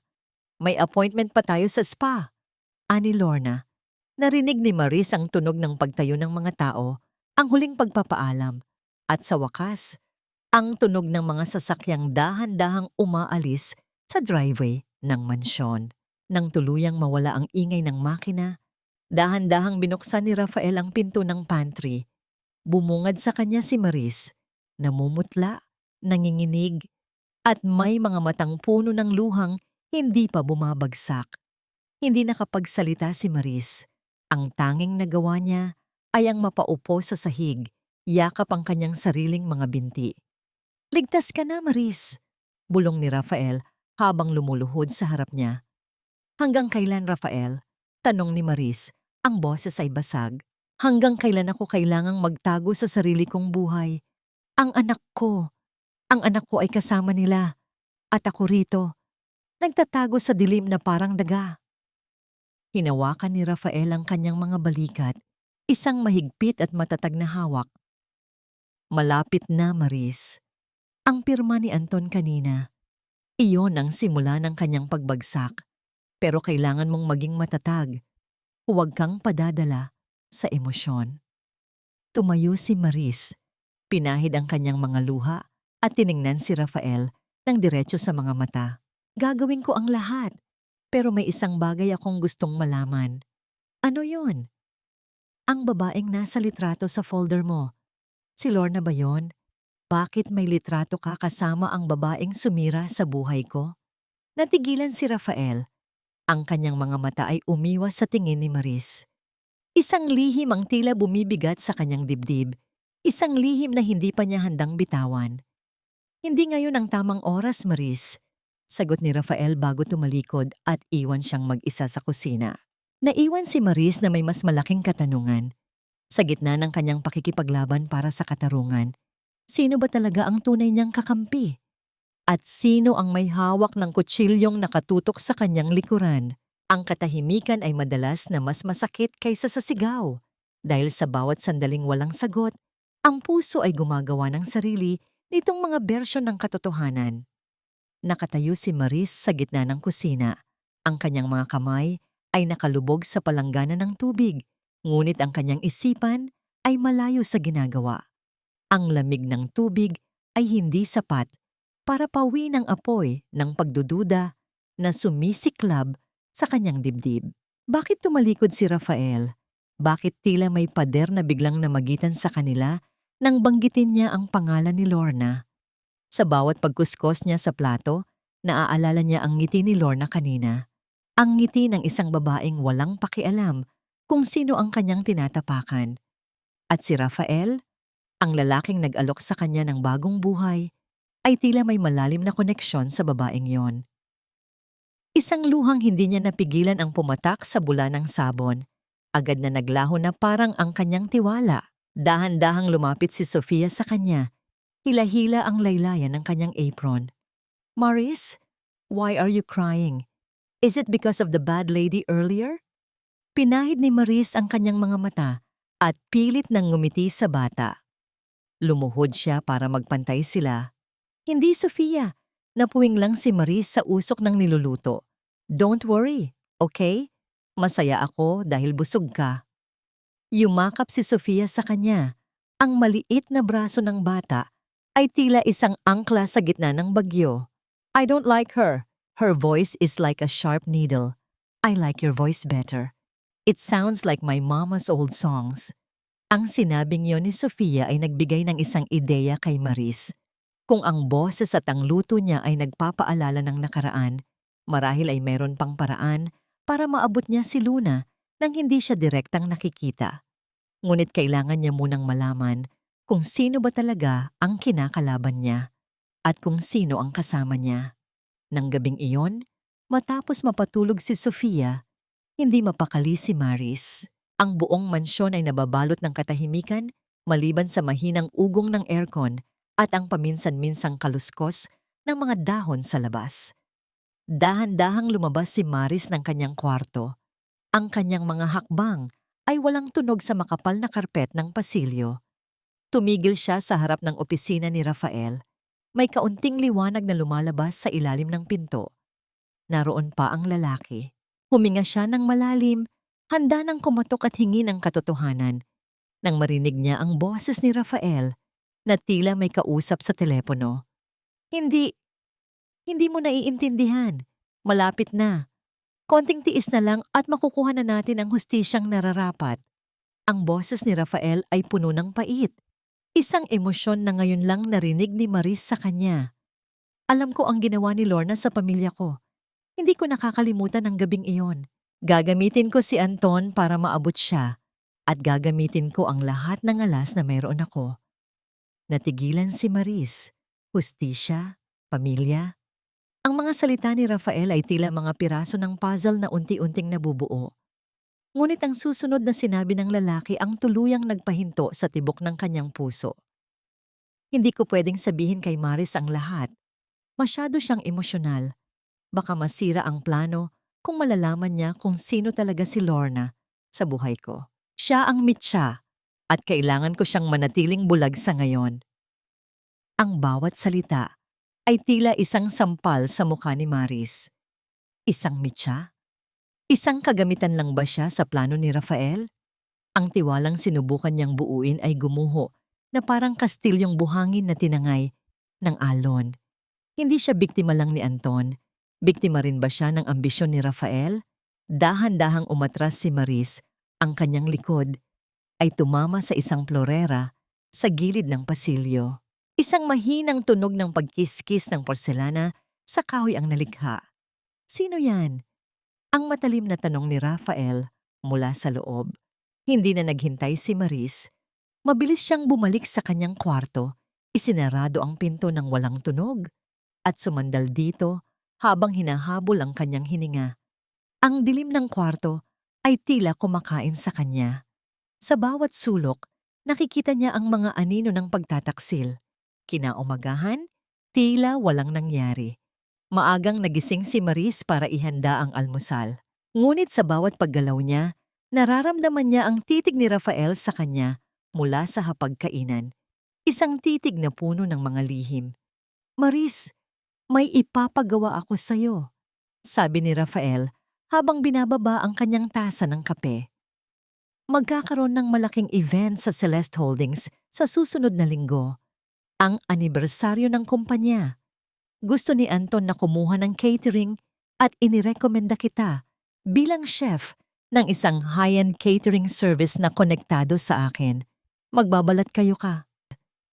Napatigil si Maris sa pagpupunas ng counter.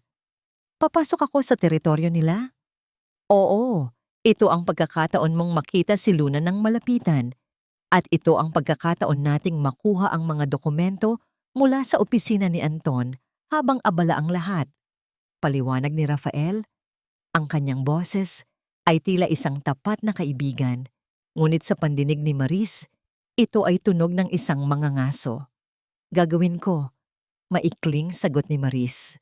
Ang kanyang boses ay malamig, walang emosyon.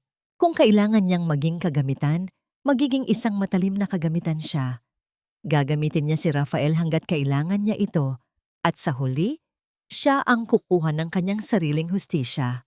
Ngunit bago pa man matapos ang usapan, ang tunog ng doorbell ay umalingaw-ngaw sa buong mansyon. Pagbukas ng intercom, isang boses ang narinig. Isang boses na nagpataas ng balahibo ni Maris. Good morning, attorney. It's Lorna. I left my earring yesterday and Anton asked me to drop by some additional papers too. Can I come in? Nagkatinginan sina Rafael at Maris. Ang panganib ay hindi na lang kumakatok. Ito ay pumasok na sa loob ng kanilang kuta. At sa pagkakataong ito, hindi lang lihim ang nakataya, kundi ang mismong buhay ni Maris. Ang tunog ng bawat hakbang ng takong ni Lorna sa marmol na sahig ay parang isang mabilis na pagtibok ng isang pusong puno ng masamang balak. Ang bawat tak-tak ay umalingaw-ngaw sa malawak na sala ng mansyon, isang ingay na tila humihiwa sa katahimikan ng umaga. Sa loob ng kusina, naramdaman ni Maris ang lamig na gumagapang sa kanyang likuran. Hindi siya pwedeng magtago muli sa pantry, masyadong halata. Huwag kang lilingon, manatili kang nakatalikod, at magpanggap na abala sa paghuhugas. Mabilis na bulong ni Rafael bago siya lumabas upang salubungin ang babaeng tila isang bagyo na pumasok sa kanyang tahanan. Huminga ng malalim si Maris, ang kanyang mga kamay ay nanginginig sa ilalim ng tubig.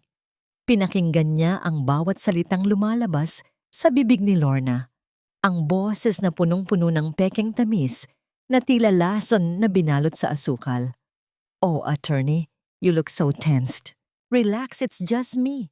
Wika ni Lorna, ang kanyang tawa ay matinis at nakakarindi. I really thought I left my diamond earring here yesterday. It's a gift from Anton, you know? Very expensive. Hindi ko pwedeng maiwala yun. Baka isipin ni Anton na wala akong kwentang asawa. Nahanap na ng mga katulong ko ang hikaw mo, Lorna. Ipinatabi ko na kay Maria. Sagot ni Rafael, ang kanyang boses ay malamig at puno ng distansya.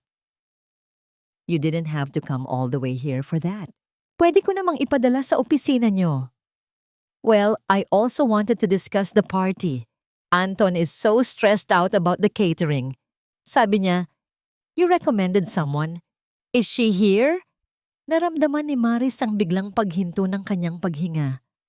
Ang titig ni Lorna ay tila isang matalim na palaso na nakatutok sa kanyang likuran. Nararamdaman niya ang presensya ng babae na dahan-dahang lumalapit sa bukana ng kusina. Yes, she's right there, ani Rafael ang boses ay nananatiling matatag. But she's very shy. Ayaw niyang naaabala kapag nagtatrabaho. I told you, she's a genius in the kitchen, but she has her own ways. Really? Is she that good? Narinig ni Maris ang tunog ng pagbukas ng pitaka ni Lorna. Sinusundan ng amoy ng matapang na pabango na tila sumasakal sa hangin ng kusina. Hey you, chef! Can you look at me for a second? I want to see who I'm hiring for my husband's big night. I don't just hire anyone with a messy look. Maring napapikit si Maris. Ang bawat himaymay ng kanyang katawan ay nagsasabing humarap siya at isampal sa babaeng ito ang lahat ng sakit na dinanas niya sa loob ng 6 na taon. Ngunit sa kanyang isipan, nakikita niya ang mukha ni Luna. Kailangan niyang magtiis. Isang maling galaw at mawawala ang lahat. Lorna, enough! Singit ni Rafael. Ang boses ay may halong babala. She's busy. At isa pa, kailangan mong pirmahan ang mga karagdagang papeles na dala mo. Hindi ba't nagmamadali ka?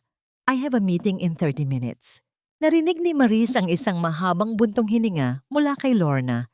Isang tunog ng pagkadismaya mula sa isang babaeng sanay na nakukuha ang lahat ng gusto niya. Fine.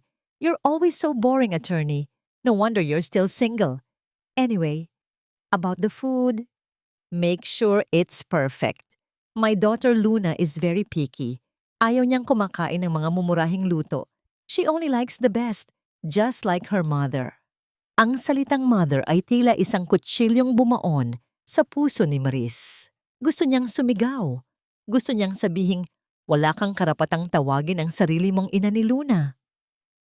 Ngunit nanatili siyang estatwa sa harap ng lababo. Ang kanyang mga kuko ay bumaon sa basang-basahan na kanyang hawak. By the way, attorney, dagdag ni Lorna, ang boses ay naging seryoso at puno ng pait. That girl, Luna, she's becoming such a burden lately. Palaging umiiyak, palaging naghahanap ng kung ano-ano. Sometimes I just want to send her away to a boarding school para hindi ko na naririnig ang boses niya. Anton is too soft on her. Sa bawat salitang lumalabas sa bibig ni Lorna, ang galit ni Maris ay tila isang bulkan na handa ng sumabog. Ang kanyang anak, ang kanyang munting anghel, ay itinuturing na pabigat ng babaeng ito. Ang bawat patak ng tubig mula sa gripo ay tila naging dugo sa kanyang paningin. Nang sa wakas ay marinig ni Maris ang tunog ng pag-alis ni Lorna, ang malakas na pagsara ng pinto ng mansyon at ang pag-ugong ng sasakyan na papalayo. Doon lamang siya ng hina. Napakapit siya sa counter. Ang kanyang buong katawan ay nanginginig sa matinding emosyon. Pumasok si Rafael sa kusina. Ang kanyang mukha ay puno ng pag-alala. Maris, I'm sorry. I didn't know she would talk about Luna like that. Lumingon si Maris. Ang kanyang mga mata ay nagnininga sa galit at determinasyon. Hindi na ako magtatago, Rafael. Hindi na ako magbubulag-bulagan sa mga plano mo. Gagawin ko ang catering na yan. Papasok ako sa bahay na yan. At sa gabi ng party, kukunin ko ang anak ko. Wala akong pakialam sa mga dokumento mo. Wala akong pakialam sa hustisya mo. Ang kailangan ko lang ay ang anak ko. Maris, makinig ka. Hindi! Ikaw ang makinig. Sigaw ni Maris Ang boses ay basag sa sakit. Gagamitin mo ako, gagamitin kita. Pero sa sandaling mahawakan ko si Luna, tapos na tayo. Hindi ko hahayaang lumaki ang anak ko sa piling ng halimaw na, yan. Tumalikod si Maris at lumabas ng kusina. Iniwan si Rafael na nakatayo sa gitna ng katahimikan. Ngunit sa labas ng mansyon, sa ilalim ng isang puno, isang lalaki ang kanina pa nagmamasid. Isang lalaking may hawak na kamera at may suot na uniforme ng isang delivery service. Kinuha ng lalaki ang kanyang radyo. Boss, confirm, may babaeng nakatira sa loob ng mansyon ni Attorney Ilustre at mukhang kilala siya ni Lorna. Anong susunod nating gagawin? Mula sa kabilang linya, narinig ang isang malamig at pamilyar na boses. Si Anton, huwag niyong hahayaang makalabas ang babaeng yan. Alamin niyo kung sino siya. At kung siya nga ang iniisip ko, alam niyo na ang dapat gawin. Ang bitag ay unti-unti nang nagsasara. At si Maris, sa kanyang pagnanais na makuha ang anak, ay dahan-dahang naglalakad patungo sa gitna ng panganib. Ang isang ina ay handang pumatay, hindi gamit ang baril, kundi gamit ang kanyang katahimikan habang dahan-dahang kinikitil ng bawat segundo ang kanyang pasensya. Nakatitig si Maris sa puting apron na nakasampay sa harap niya. Para sa iba, ito ay isang uniforme lamang ng isang tagapagluto. Ngunit para sa kanya, ito ay ang kanyang baluti sa darating na digmaan. Ang bawat butil ng bigas na kanyang hinuhugasan ay tila mga luhang naging bato sa paglipas ng panahon, mabigat, malamig at puno ng kasaysayan. Maris, handa na ang lahat ng kailangan mo para sa catering. Ang mga tauhan na kinuha ko ay mapagkakatiwalaan. Hindi nila alam kung sino ka talaga. Ang alam lang nila ay ikaw ang head chef. Ang boses ni Rafael ay narinig mula sa pintuan ng kusina. Hindi lumingon si Maris. Ipinagpatuloy niya ang pagmamasa ng kwarta para sa pandesal na kanyang ihahain bilang appetizer. Ang kanyang mga kamay ay bihasa sa paggalaw. Bawat kumpas ay may kasamang galit na pilit niyang itinago. Salamat, Rafael, pero gaya ng sinabi ko, ang pakay ko lang ay si Luna. Sa oras na makuha ko ang anak ko, tapos na ang usapan natin. Humakbang pabalapit si Rafael. Ang tunog ng kanyang sapatos sa sahig ay mabagal at puno ng pag-aalinlangan. Makinig ka, Maris. Ang bahay ni na Anton ay parang isang kuta ngayon. Maraming gwardiya, maraming mata. Kung susubukan mong itakas si Luna ng walang maayos na plano, pareho kayong mapapahamak. Hayaan mo akong gawin ang bahagi ko. Ang bahagi mo? Lumingon si Maris. Ang kanyang mga mata ay nagniningning sa ilalim ng ilaw ng kusina. Ang bahagi mo ba ay ang manatiling tikom ang bibig tungkol kay Lorna? Rafael, narinig kita sa telepono. Alam ko ang tungkol sa pamilya mo. Alam ko na ginagamit mo ako para sa sarili mong paghihiganti. Huwag mo akong ituring na parang bata na hindi alam ang ginagawa. Sandaling natigilan si Rafael. Ang kanyang mukha ay tila isang maskarang gawa sa bato na dahan-dahang nagkakaroon ng lamat. Isang malalim na buntong hininga ang lumabas sa kanyang mga labi. Oo, tama ka. May atraso si Lorna sa akin. Isang atraso na hindi mababayaran ng kahit anong yaman. Pero hindi kita ginagamit, Maris. Nagkataon lang na ang kaaway ko ay ang kaaway mo rin. Sa mundong ito, ang magkapareho ng sugat ay dapat magkakampi. Hindi sumagot si Maris. Sa halip kinuha niya ang kutsilyo at mabilis na hiniwa ang mga sangkap. Ang matalim na tunog ng bakal na tumatama sa kahoy na sangkalan ay tila isang babala. Samantala, sa labas ng mansyon, ang lalaking nagmamasid ay dahan-dahang ibinaba ang kanyang binocular. Mula sa kanyang pwesto sa likod ng malalagong puno, nakita niya ang bawat galaw sa loob ng kusina. Kinuha niya ang kanyang cellphone at nagpadala ng isang mensahe. Confirmation. The target is preparing for the event. She is definitely the one, standing by for orders. Sa loob ng mansyon ni na Anton, ang kapaligiran ay puno ng kaba at tensyon. Si Luna ay nakaupo sa sahig ng kanyang kwarto, Pilit na kinukulayan ang isang drawing ng isang babaeng may mahabang buhok at nakangiting muka. Ngunit ang bawat kumpas ng kanyang Crayola ay nanginginig. Bumukas ang pinto ng marahas, lumikha ng tunog na nagpatalon sa puso ng bata. Pumasok si Lorna, suot ang isang mamahaling cocktail dress para sa fitting ng gabi ng party. Luna, bakit hindi ka pa nakabihis? Darating ang designer para sa damit mo. At ano yan? Kinuha ni Lorna ang drawing ni Luna at marahas itong pinunit sa harap ng bata. Sabi ko sa'yo, wala kang ibang nanay kundi ako. Ang babaeng nasa isip mo ay patay na, Luna. Patay na siya sa mundong ito. Hindi po siya patay. Nararamdaman ko siya. Sigaw ni Luna. Ang kanyang boses ay basagsayak. Isang mabilis na pagtaas ng kamay ang nakita sa hangin. Ngunit bago pa man ito dumapo sa pisngi ng bata, pumasok si Anton. Lorna, tama na. Ang daming bisitang darating sa susunod na linggo. Ayaw nating makitang may pasa ang bata. Hayaan mo na siya. Inismera ni Lorna ang bata bago lumabas ng kwarto. Ang tunog ng kanyang takong ay tila isang mabilis na martilyo sa pandinig ni Luna. Naiwan ang bata na nakalupasay sa sahig. Pinupulot ang mga piraso ng kanyang punit-punit na drawing. Sa kanyang maliit na puso, may isang himig siyang naririnig. Isang himig ng isang kanta na dati ay kinakanta sa kanya sa gabi. Isang himig na amoy bawang at gata. Sa gabi bago ang malaking party, tinawagan ni Marie si Nanay Rosa. Ang boses ng matanda sa kabilang linya ay tila isang mainit na kumot sa gitna ng giniginaw niyang kaluluwa. Anak, mag-ingat ka. Ang katarungan ay hindi nakukuha sa pagmamadali. Ang Diyos ang bahala sa mga taong may maitim na balak. Paalala ni Nanay Rosa.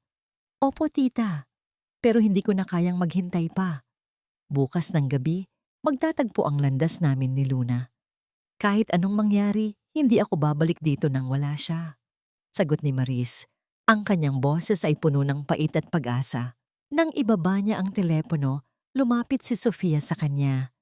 May hawak ang bata na isang maliit na rosaryo. Take this, Maris. It helped me when I was scared of the dark. It will help you too. Kinuha ni Maris ang rosaryo at naramdaman ang lamig ng mga butil nito sa kanyang palad. Isang golden moment na nagpaalala sa kanya na sa gitna ng puot, mayroon pa ring dalisay na pagmamahal. Ngunit ang kapayapaang iyon ay panandalian lamang. Mula sa bintana ng kusina, may nakitang anino si Maris na mabilis na gumalaw sa labas ng bakod. Isang liwanag mula sa isang kamera ang kislap na kumuha ng kanyang atensyon. Ang kanyang puso ay tila tumigil sa pagtibok.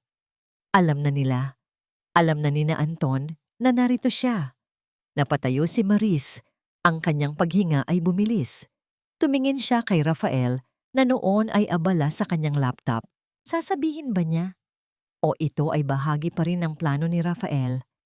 Sa bawat segundong dumadaan, ang bitag ay lalong sumisikip. Ang gabi ng anibersaryo ay bukas na.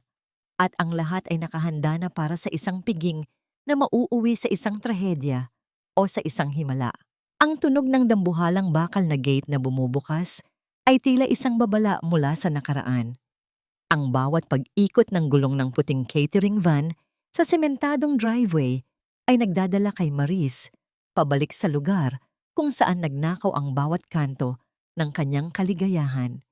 Ang mansyong Celeste, ang tahanang itinayo niya sa pangarap na ngayon ay naging kuta ng kanyang mga kaaway.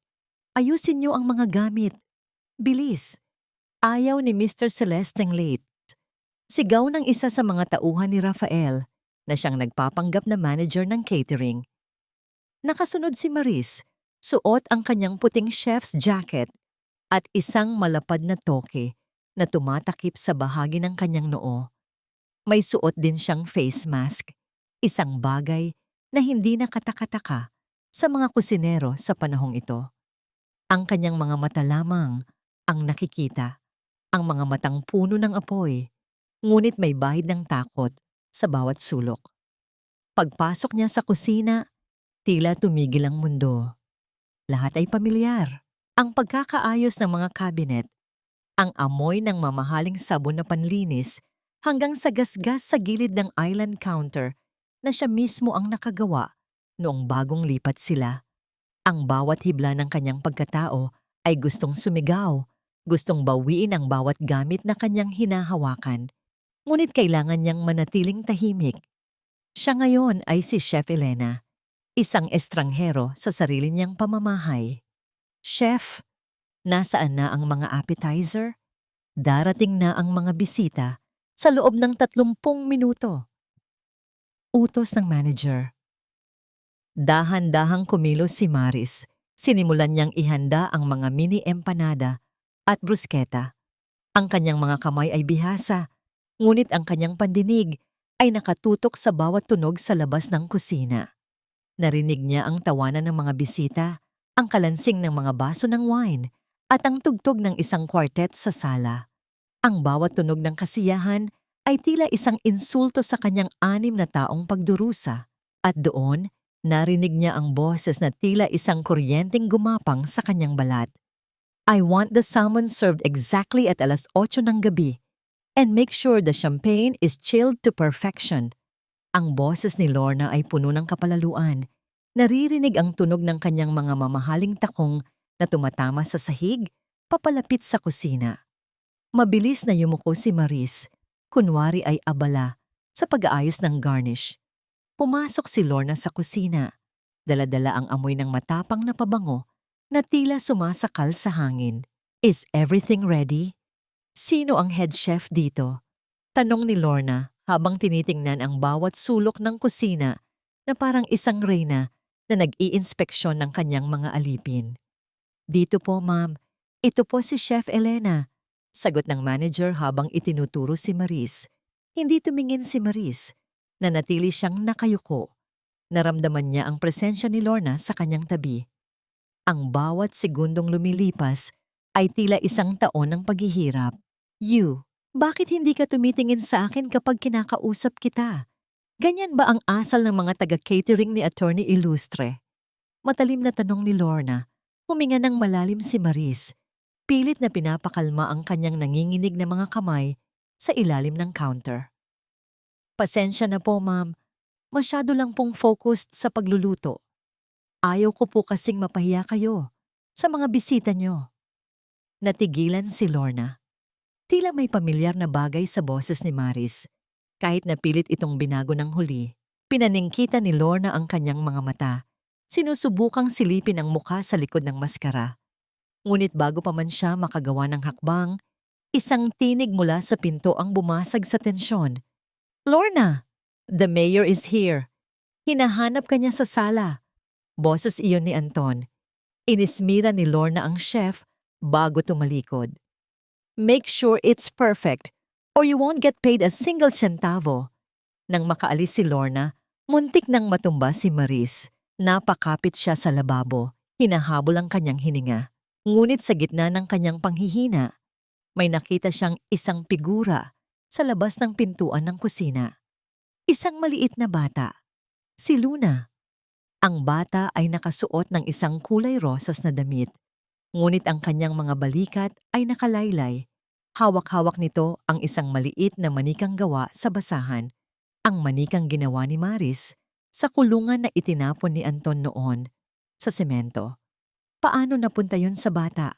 Nagtagpo ang kanilang mga mata.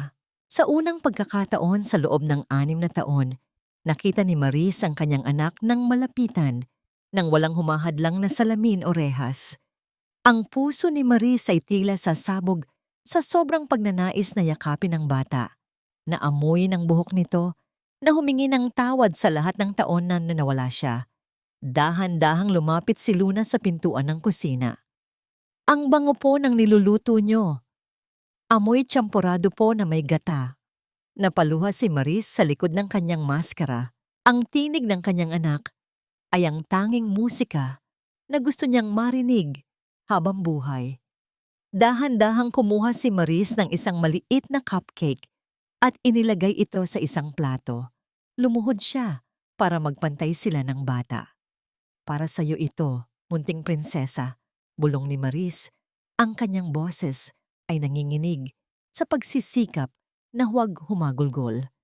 Kinuha ni Luna ang cupcake. Ang kanyang maliliit na daliri ay dumampi sa kamay ni Maris. Sa sandaling iyon, tila may kuryenteng dumaloy sa kanilang dalawa. Ang bata ay natigilan. Tinititigan ang mga mata ni Maris. Isang golden moment ng pagkakakilanlan na hindi kailangan ng salita. "Bakit po kayo umiiyak?" tanong ni Luna. Ang boses ay puno ng pag-aalala. Bago pa man makasagot si Maris, isang malakas na sigaw mula sa sala ang bumasag sa katahimikan. Isang tunog ng nabasag na baso at ang galit na boses ni Anton ang narinig. "Anong ibig mong sabihin na nawawala ang mga dokumento sa vault? Guards, ilak ang lahat ng pinto. Walang lalabas sa mansyong ito." Nanlaki ang mga mata ni Maris. Ang plano ni Rafael nagsimula na. Ngunit hindi niya akalain na ganito kabilis. At ngayon, nakulong siya sa loob kasama ang kanyang anak at ang kanyang mga kaaway. "Chef Elena, pinapatawag ka ni Mr. Celeste sa sala. Ngayon din." Sigaw ng isang security guard na pumasok sa kusina. Tumingin si Maris kay Luna pagkatapos ay sa gwardiya. Ang bitag ay tuluyan ng nagsara. At sa pagkakataong ito, wala na siyang matataguan. Hubarin mo ang maskarang yan bago ko mismo ang magtanggal nito mula sa iyong mukha. Ang boses ni Anton ay gumuho sa buong sala, tila isang malamig na hangin galing sa libingan na nagpatahimik sa tawanan ng mga bisita. Nakatayo si Maris sa gitna ng malawak na bulwagan, napapalibutan ng mga taong nakasuot ng seda at brilyante, habang siya ay nananatiling balot sa kanyang puting uniforme ng pagluluto. Ang bawat pares ng mata sa silid ay nakatutok sa kanya, mapanghusga, mapanuri at puno ng kuryosidad. Naramdaman ni Maris ang pawis na gumagapang sa kanyang likuran. Ang tela ng kanyang face mask ay dumidikit na sa kanyang balat dahil sa kaba. Sa isang sulok, nakita niya si Rafael. Nakatayo ito. Hawak ang isang baso ng wine. Ang kanyang mukha ay tila isang pader na walang emosyon. Ngunit sa likod ng mga matang yon, nakita ni Maris ang isang babala. "Huwag kang bibigay." "Mr. Celeste, ano ang ibig sabihin nito? Bakit mo pinapahiya ang head chef ng catering na kinuha ko?" Mahinahong tanong ni Rafael, habang dahan-dahang lumalapit sa gitna. "Huwag mo akong lokohin, Attorney Ilustre," sigaw ni Anton. Ang kanyang mukha ay namumula na sa galit. Itinaas niya ang isang piraso ng papel, isang logbook mula sa security gate. "Walang Chef Elena sa listahan ng mga empleyado ng catering service mo. At kanina pa, may nagmamasid sa labas ng bahay mo. Sinasabi nga'y may babaeng itinatago ka. Isang babaeng pamilyar na pamilyar sa amin ni Lorna." Humakbang pabalapit si Lorna. Ang kanyang mga mata ay nanlilisik habang tinititigan si Maris mula ulo hanggang paa. "I knew it. Ang amoy ng luto mo. Ang boses mo. It was too much of a coincidence. Sino ka ba talaga? Bakit ka nagtatago sa likod ng basahang yan?" Naramdaman ni Maris ang matinding pagnanais na tumakbo, na maglaho na lang sa hangin. Ngunit nang lumingon siya, nakita niya si Luna sa itaas ng hagdan, nakasilip sa pagitan ng mga rehas ng pasamano. Ang bata ay nakatingin sa kanya, puno ng takot at pagkalito. Ang manikang basahan ay nakayakap sa dibdib ng bata. Doon humugot ng lakas si Maris. Hindi na siya ang babaeng nakalupasay. Sa semento 6 na taon na ang nakalilipas. Hindi na siya ang biktimang basta-basta na lang tatadyakan. Dahan-dahang itinaas ni Maris ang kanyang mga kamay. Inabot niya ang garter ng kanyang maskara sa likod ng kanyang mga tainga. Sa isang marahas, ngunit marangal na kumpas, hinubad niya ang takip sa kanyang mukha. Ang tunog ng sabay-sabay na pagsinghap ng hangin mula sa mga bisita ay umalingaw-ngaw sa buong sala. "Maris?" Ang pangalan ay lumabas sa bibig ni Anton na parang isang sumpa. Ang kanyang mukha ay nawalan ng kulay. Ang baso ng wine na hawak niya ay dahan-dahang tumagilid hanggang sa bumuhos ang pulang likido sa kanyang mamahaling sapatos. Tila sariwang dugo sa puting marmol. Oo, Anton. Ako ito. Ang asawang ipinakulong mo. Ang inang inalisan mo ng karapatang makita ang sariling anak. Ang boses ni Maris ay hindi nanginginig. Ito ay malalim, matatag, at puno ng awtoridad na nagmula sa mga taon ng pagdurusa. Anong ginagawa mo rito? Paano ka nakapasok? Utal na tanong ni Lorna. Ang kanyang kamay ay dahan-dahang humawak sa braso ni Anton, tila naghahanap ng proteksyon. Pumasok ako bilang isang chef dahil kailangan kong makita ang anak ko. Dahil kailangan kong malaman kung gaano nyo na siya nilalason sa mga kasinungalingan nyo. Sigaw ni Maris, ang kanyang mga mata ay diretsong nakatingin kay Lorna. Tinawag mo siyang pabigat kanina, Lorna. Narinig kita. Wala kang karapatang hawakan ng anak ko. Guards, kunin niyo ang babaeng yan. Iligpit niyo siya. Sigaw ni Anton. Desperadong itago ang kanyang takot sa harap ng mga bisita. Ngunit bago pa man makalapit ang mga gwardiya, humarang si Rafael sa harap ni Maris. Subukan niyong hawakan ang kliyente ko at sisiguraduhin kong hindi lang ang gabing ito ang masisira sa inyo. Mr. Celeste, ang mga dokumentong hinahanap mo, hindi nawala. Ibinigay ko na sa mga tamang awtoridad. Ano? Nanlaki ang mga mata ni Anton. Traidor ka. Hindi ako traidor, Anton. Ginagawa ko lang ang trabaho ko para sa katarungan.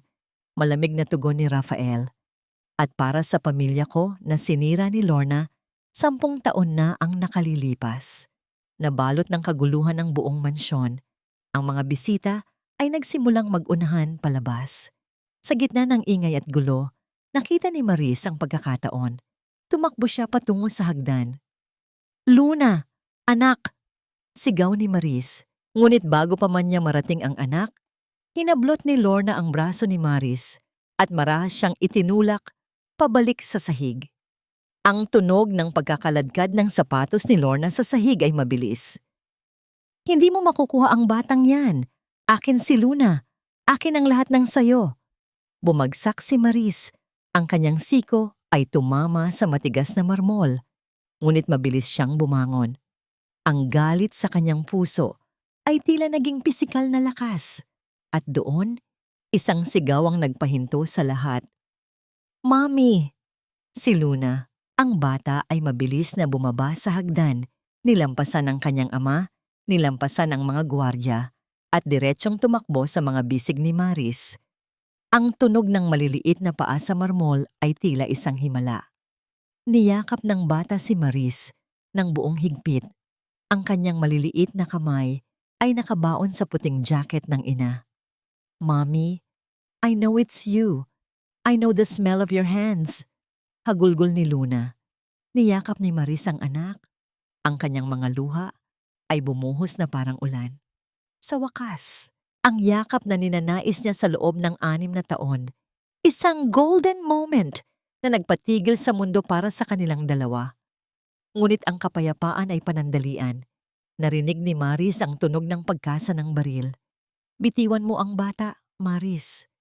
Bitiwan mo siya o sisiguraduhin kong dito matatapos ang kwento mo. Ang boses ni Anton ay nanginginig. Hawak ang isang maliit na baril na nakatutok sa kanila. Ang kanyang mga mata ay puno ng kabaliwan ng isang taong wala nang mawawala. Napatayo si Maris, protektado ang kanyang anak sa likod niya. Tiningnan niya ang baril, pagkatapos ay tumingin siya ng diretso sa mga mata ni Anton. Ang takot ay wala na. Napalitan na ito ng isang uri ng kapayapaang tanging isang inang handang mamatay para sa anak ang nakakaalam. Bitawan mo siya, Maris, sabi ko. Bitawan mo ang anak ko. Huwag mo akong subukan dahil wala na akong pakialam kung anong mangyari sa gabing ito. Ang boses ni Anton ay nanginginig, hindi dahil sa lamig, kundi dahil sa halo-halong takot at kabaliwan. Ang maliit na baril na hawak niya ay tila sumasayaw sa kanyang nanginginig na palad, ngunit ang dulo nito ay nananatiling nakatutok sa dibdib ni Maris. Ang pawis ay dumadaloy mula sa kanyang noo pumapatak sa kanyang mamahaling polo shirt, isang patunay na ang kanyang binuong kaharian ng kasinungalingan ay gumuho na sa kanyang paanan. Nakatayo si Maris ng matuwid. Ang kanyang mga braso ay nakapulupot sa maliit na katawan ni Luna na noon ay humihikbi sa kanyang likuran. Nararamdaman ni Maris ang bawat panginginig ng kanyang anak, ang bawat basang luhang tumatagos sa kanyang puting chef's jacket. Sa gitna ng panganib, ang tanging iniisip ni Maris ay hindi ang kanyang sariling buhay, kundi ang kaligtasan ng batang 6 na taon niyang ipinaglaban sa loob ng madilim na selda. Ang lamig ng marmol na sahig sa ilalim ng kanyang mga paa ay tila hindi niya nararamdaman. Ang tanging buhay sa kanyang mundo ay ang init ng yakap ni Luna. Anak mo? Ang boses ni Maris ay lumabas na parang isang malamig na bulong na dumaan sa buong sala. Kailan mo siya naging anak, Anton? Noong ipinakulong mo ako para sa krimen mo? O noong hinayaan mong saktan siya ng babaeng yan sa loob ng sarili mong bahay? Shut up! Wala kang alam. I gave her everything. I gave her a life you could never afford. Sigaw ni Lorna mula sa likuran ni Anton. Ang kanyang boses ay matinis at puno ng desperasyon. Ang kanyang mga mata ay nanlilisik, tila isang hayop na nasasabitan sa sulok. Anton, gawin mo na. Huwag mo siyang hayaang makaalis. Kapag nakaalis yan, tapos na tayo. Anton, itigil mo na ito. Ang mga pulis ay papasok na sa loob ng ilang minuto. Huwag mong dagdagan ang kaso mo.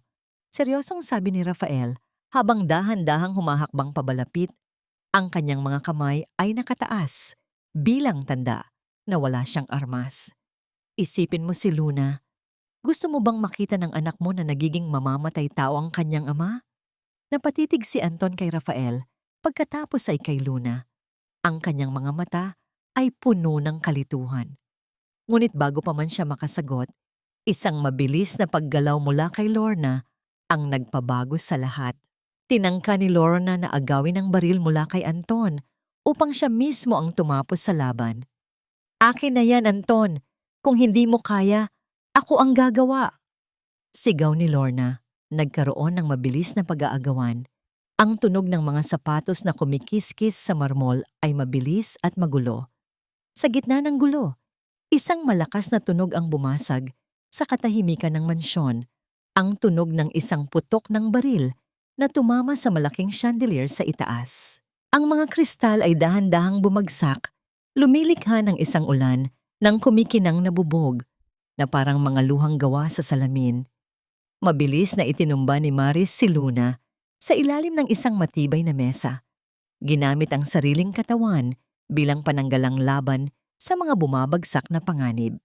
Ang kanyang balikat ay nahiwa ng isang piraso ng kristal, ngunit wala siyang naramdaman kundi ang pagnanais na protektahan ang kanyang anak. Mommy! Mommy! Sigaw ni Luna, ang kanyang boses ay puno ng takot. Hush, anak! Nandito si Mommy. Hindi ka pababayaan ni Mommy. Bulong ni Maris sa gitna ng kaguluhan. Isang golden moment ng katatagan sa gitna ng sigwa. Hinaplos ni Maris ang mukha ng anak, pinapahid ang alikabok at luha, habang sa labas ng kanilang pinagtataguan ay nagpapatuloy ang labanan. Narinig ni Maris ang tunog ng pagbagsak ng isang mabigat na katawan sa sahig. Pagkatapos ay ang tunog ng mga sirena ng pulis na papalapit, ang kanilang mga ilaw na pula at asul ay dahan-dahang sumisilip sa malalaking bintana ng mansyon. Lumilikha ng isang nakapangingilabot na anino sa mga dingding. Naramdaman ni Maris ang pagbukas ng pinto ng mansyon, ang tunog ng mabibigat na hakbang ng mga awtoridad na pumasok sa loob. Ngunit bago pa man matapos ang lahat, narinig niya ang boses ni Lorna, isang boses na puno ng galit na hindi matanggap ang pagkatalo. Hindi pa tapos ito, Maris. Kung hindi mapapa sa akin ang yaman na to, walang makikinabang, walang kahit sino. Isang amoy ng usok ang nagsimulang kumalat. Ang tunog ng mabilis na paglamot ng apoy sa mga kurtina ng mansyon ay narinig. Lorna, sa kanyang huling desperadong hakbang, ay sinilaban ang mga dekorasyon sa sala bago tinangkang tumakas sa likod na pinto. Nakatayo si Maris, karga-karga si Luna. Ang apoy ay dahan-dahang lumalaki, kumakain sa bawat alaala ng kanyang nakaraan. Nakita niya si Rafael na nakikipagbunos sa isa sa mga gwardya ni Anton sa di kalayuan.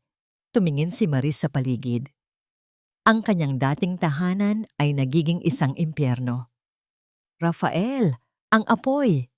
Sigaw ni Maris. Tumingin si Rafael sa kanya. Ang muka ay puno ng uling at pawis. "Labas na, Maris! Dalhin mo na si Luna sa labas. Ngayon din." Tumakbo si Maris patungo sa main door. Ngunit isang bumabagsak na haligi na may apoy ang humarang sa kanyang daan. Napaurong siya. Yakap-yakap ang anak na patuloy na umiiyak. Ang init ay nagsisimulang sumakal sa kanyang hininga. Ang bawat sulok ay puno na ng makapal na itim na usok. Sa gitna ng panganib, nakita ni Maris ang isang bintana sa gilid. Ngunit kailangan niyang bitawan ang anak upang makatalon sila pareho. Ang bawat segundong lumilipas ay tila isang hatol ng kamatayan. Maibabalik ba niya si Luna sa kaligtasan? O ang muling pagkikita nila ay magiging huli na nilang sandali sa mundong ito? Lumingon siya at nakita si Anton. Nakahandusay sa sahig. Nakatingin sa kanya ng may pagsisisi sa huling pagkakataon bago siya tuluyang nawalan ng malay dahil sa usok. "Huwag kang bibitiw, Luna. Kahit anong mangyari, huwag kang bibitiw sa kamay ni Mami. Dito tayo lalabas, anak. Dito tayo magsisimulang muli." Ang boses ni Maris ay paos na dahil sa makapal na usok na humahalot sa bawat hininga. Ngunit ang bawat salita niya ay puno ng isang uri ng lakas na tanging isang ina lamang ang nagtataglay. Ang init mula sa naglalagablab na mga kurtina at mamahaling muebles ay tila naging isang dambuhalang hayop na naglalaway ng apoy, handang lamunin ang lahat ng alaala ng nakaraan. Ngunit para kay Maris, ang init na ito ay wala pa sa kalingkingan ng lamig na tiniis niya sa loob ng 6 na taon sa selda. Ang apoy na ito ang susunog sa lahat ng sakit. At sa abo nito, sisibol ang kanyang bagong buhay. Naramdaman ni Maris ang bigat ni Luna sa kanyang mga bisig. Ang maliit na katawan ng bata ay nanginginig sa takot habang ang mukha nito ay nakabaon sa leeg ng kanyang ina. Ang bawat hakbang ni Maris sa nagbabagang sahig ay tila isang pakikipagbuno sa kamatayan. Ang tunog ng pagbagsak ng mga kisame at ang pagguho ng mga haligi ay tila isang mabilis na pagtibok ng isang pusong naghihingalo. "Mami, natatakot po ako. Ang dilim po," hikbi ni Luna. Ang boses ay halos hindi marinig sa gitna ng ugong ng apoy. Mabilis na hinubad ni Maris ang kanyang puting apron. Isinawsaw niya ito sa natapong tubig mula sa isang nabasag na florera at maingat na itinalukbong sa ulo ni Luna upang hindi ito malanghap ang nakamamatay na usok. Ang golden moment na ito, ang simpleng pag-aalaga ni Maris sa gitna ng panganib, ay nagbigay kay Luna ng kakaibang tapang. Ang amoy ng basang tela at ang amoy ng pawis ni Maris ay naging tanging proteksyon ng bata sa gitna ng impyerno. Sa gitna ng usok, isang anino ang lumitaw. Si Rafael. Ang kanyang muka ay puno ng uling. Ang kanyang formal na suit ay punit-punit na. Ngunit ang kanyang mga mata ay nananatiling matalas. Buhat-buhat niya ang walang malay na si Anton. Kinaladkad ito palabas ng sala patungo sa bukana ng mansyon. "Maris, dito. Ang bintana sa gilid ay bukas na. Sumunod ka sa akin." Sigaw ni Rafael. Ang kanyang boses ay tila isang angkla sa gitna ng bagyo. Nagmadali si Maris. Nilampasan niya ang naglalagablab na hagdan. Ang kanyang mga mata ay naniningkit dahil sa tindi ng usok.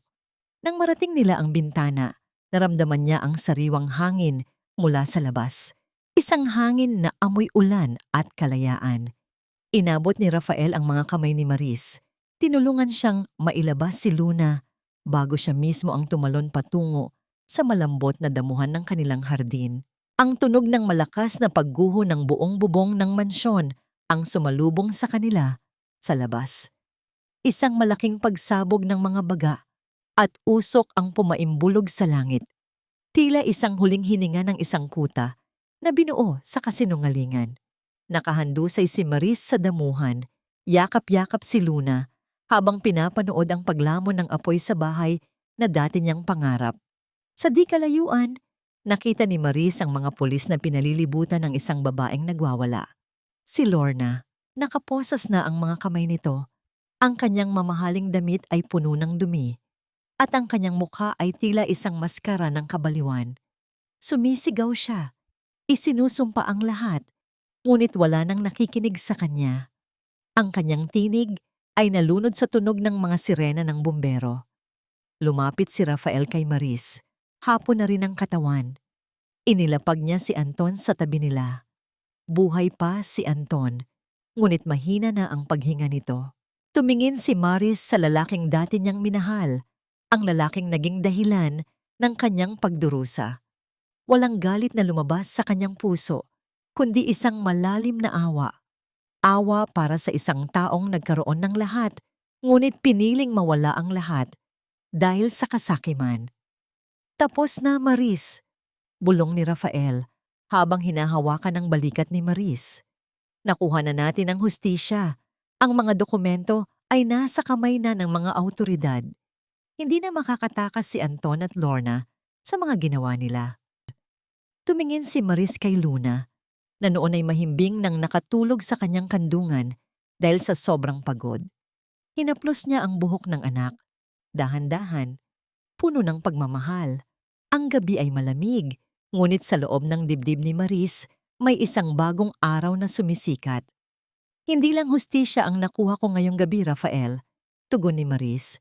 Ang kanyang boses ay puno ng kapayapaan. Nakuha ko na ang aking buhay.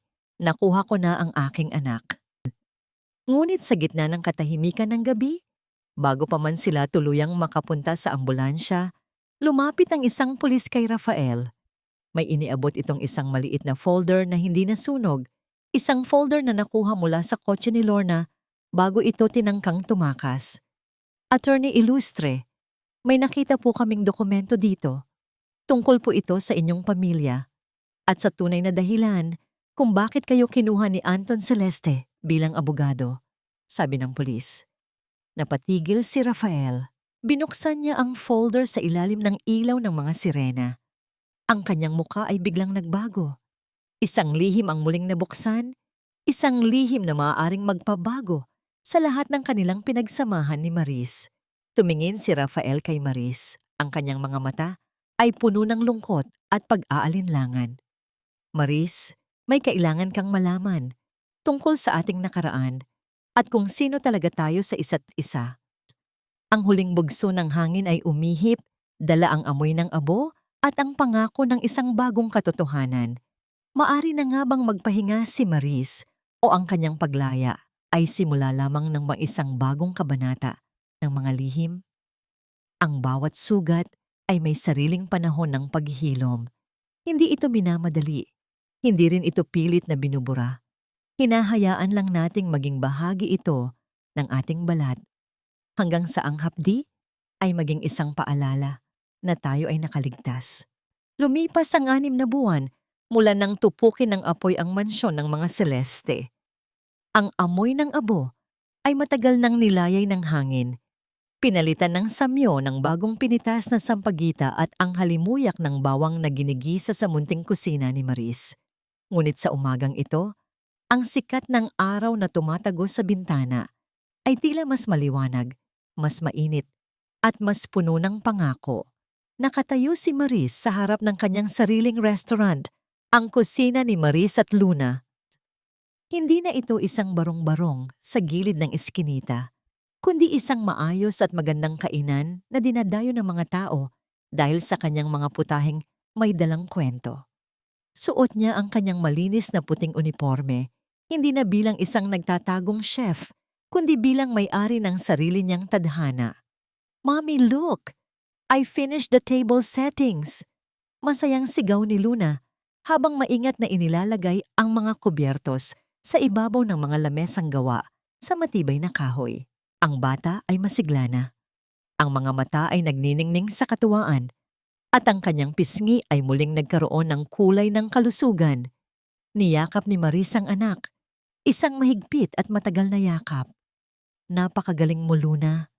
Ang Lola Rosa mo ay siguradong matutuwa pagdating niya. Naupo si Maris sa isang sulok. Kinuha ang maliit na folder na ibinigay sa kanya ni Rafael noong gabing iyon sa harap ng nasusunog na mansyon. Binuksan niya ito at muling binasa ang lihim na nagpabago sa lahat. Sa loob ng folder ay ang mga lumang dokumento ng pakikipagsosyo ng kanyang ama at ng ama ni Rafael sa isang kumpanya ng pagkain, ang kumpanyang ninakaw ni Anton at Lorna sa pamamagitan ng pandaraya at paninirang puri. Maris. Lumingon si Maris at nakita si Rafael na nakatayo sa pintuan kasama ang anak nitong si Sofia. Ang dalawang bata ay agad na nagtakbuhan at naglaro sa gitna ng restaurant. Ang kanilang mga tawanan ay tila isang masayang himig na pumuno sa bawat sulok ng silid. Lumapit si Rafael kay Maris. Ang kanyang mukha ay maaliwalas na, malayo sa seryoso at madilim na anyo nito noong una silang magkita. Kamusta ang paghahanda para sa grand opening? Maayos na ang lahat, Rafael. Sagot ni Maris habang dahan-dahang isinasara ang folder. Salamat sa paglalahad ng katotohanan. Hindi ko akalain na ang paghihiganti mo ay para rin pala sa katarungan ng ating mga ama. Hindi na mahalaga ang paghihiganti, Maris. Malambing na sabi ni Rafael. Ang kanyang boses ay puno ng katapatan. Ang mahalaga ay ang muling pagbawi sa kung ano ang nararapat para sa atin. At higit sa lahat, ang mahanap ang kapayapaang matagal na nating hinahanap. Sa gitna ng kanilang pag-uusap, ang balita sa telebisyon sa loob ng restaurant ay kumuha ng kanilang atensyon. Ang mukha ni Lorna ay muling nakita. Suot ang kulay kahel na uniforme ng bilangguan. Hinatulan siya ng habambuhay na pagkabilanggo dahil sa arson at sa pagpatay sa kanyang sariling sekretarya na nagtangkang magsalita noon. Habang si Anton naman, na nakaligtas mula sa sunog ngunit naging paralisado ang kalahati ng katawan, ay nananatili sa isang pasilidad ng gobyerno habang hinihintay ang kanyang sentensya. Wala nang galit sa puso ni Maris. Nang makita niya ang mukha ni Anton sa balita, ang tanging naramdaman niya ay ang isang malalim na pagpapakawala. Ang puot na nagpabigat sa kanyang dibdib sa loob ng 6 na taon ay tuluyan ng naglaho kasabay ng bawat patak ng luhang kanyang ibinuhos. Dumating si Nanay Rosa, may dalang sariwang bulaklak para sa altar ng restaurant. Anak, ang bango ng iyong niluluto. Amoy tagumpay. Ngumiti si Maris at hinalikan ng kamay ng matanda. Hindi po tagumpay ito, tita. Ito po ang lasa ng kapatawaran. Inihain na ni Maris ang huling putahe para sa kanilang pamilya bago buksan ang restaurant sa publiko. Ang kanyang paboritong adobo na may gata at sili. Nagtabi-tabi sila sa isang malaking lamesa. Si Maris, si Luna, si Rafael, si Sofia at si Nanay Rosa. Ang tunog ng mga kubyertos na tumatama sa mga plato, ang mahinang pag-uusap at ang tunog ng paghalakhak ng mga bata ay naging isang banal na kanta ng pagkakaisa. Ang golden moment ng gabing iyon ay nang abutin ni Rafael ang kamay ni Maris sa ibabaw ng lamesa. Isang mahinhin na paghawak, puno ng pangako ng isang kinabukasan na hindi na kailangang magtago sa dilim. Tumingin si Maris kay Rafael at pagkatapos ay kay Luna.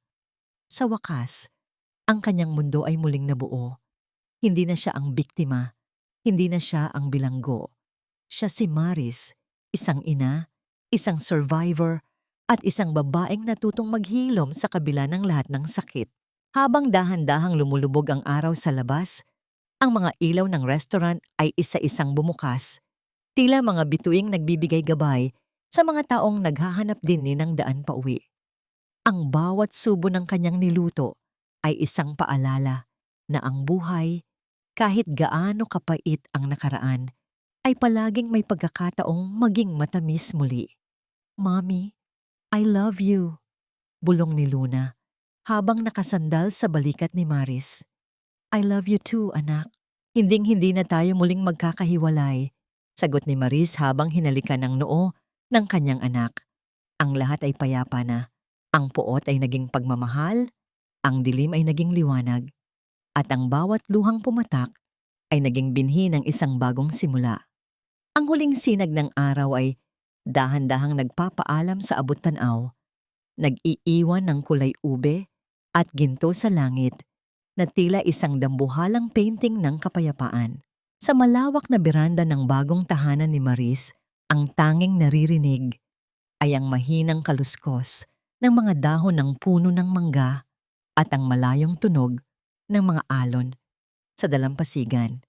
Wala na ang ingay ng mga sirena, wala na ang lagablab ng apoy, at wala na ang matitinis na sigaw ng puot. Nakatayo si Maris habang nakasandal sa barandilya. Pinagmamasdan sina Luna at Sofia na naghahabol sa damuhan.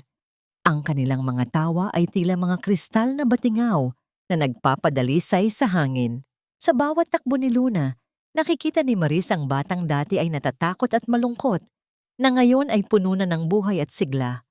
Ang manikang basahan na dati ay simbolo ng kanyang pangungulila, ay nakasabit na ngayon sa isang maayos na lalagyan sa kwarto ng bata.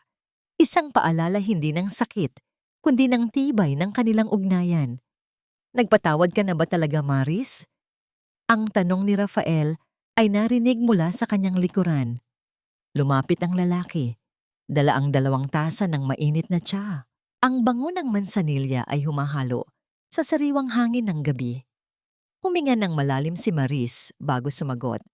Tumingin siya sa malayo, kung saan ang dilim ay dahan-dahang bumabalot sa mundo. Ang pagpapatawad, Rafael, ay hindi nangangahulugang nakalimutan ko na ang lahat. Hindi rin ito nangangahulugang tama ang ginawa nila.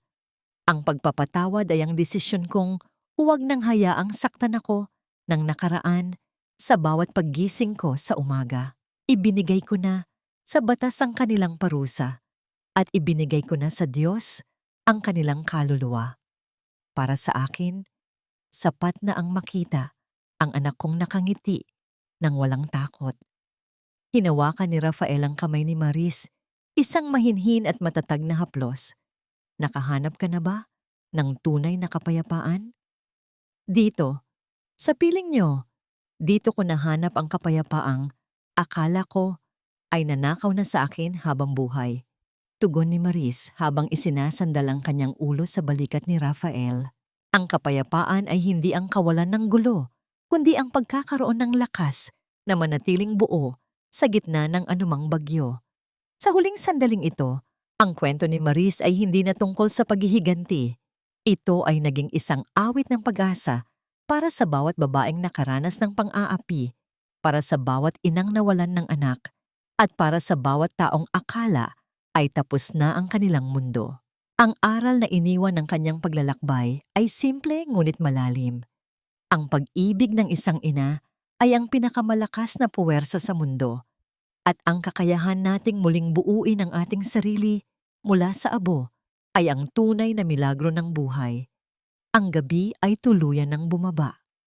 Ngunit sa loob ng puso ni Maris, ang liwanag ay hinding-hindi na muling magdidilim.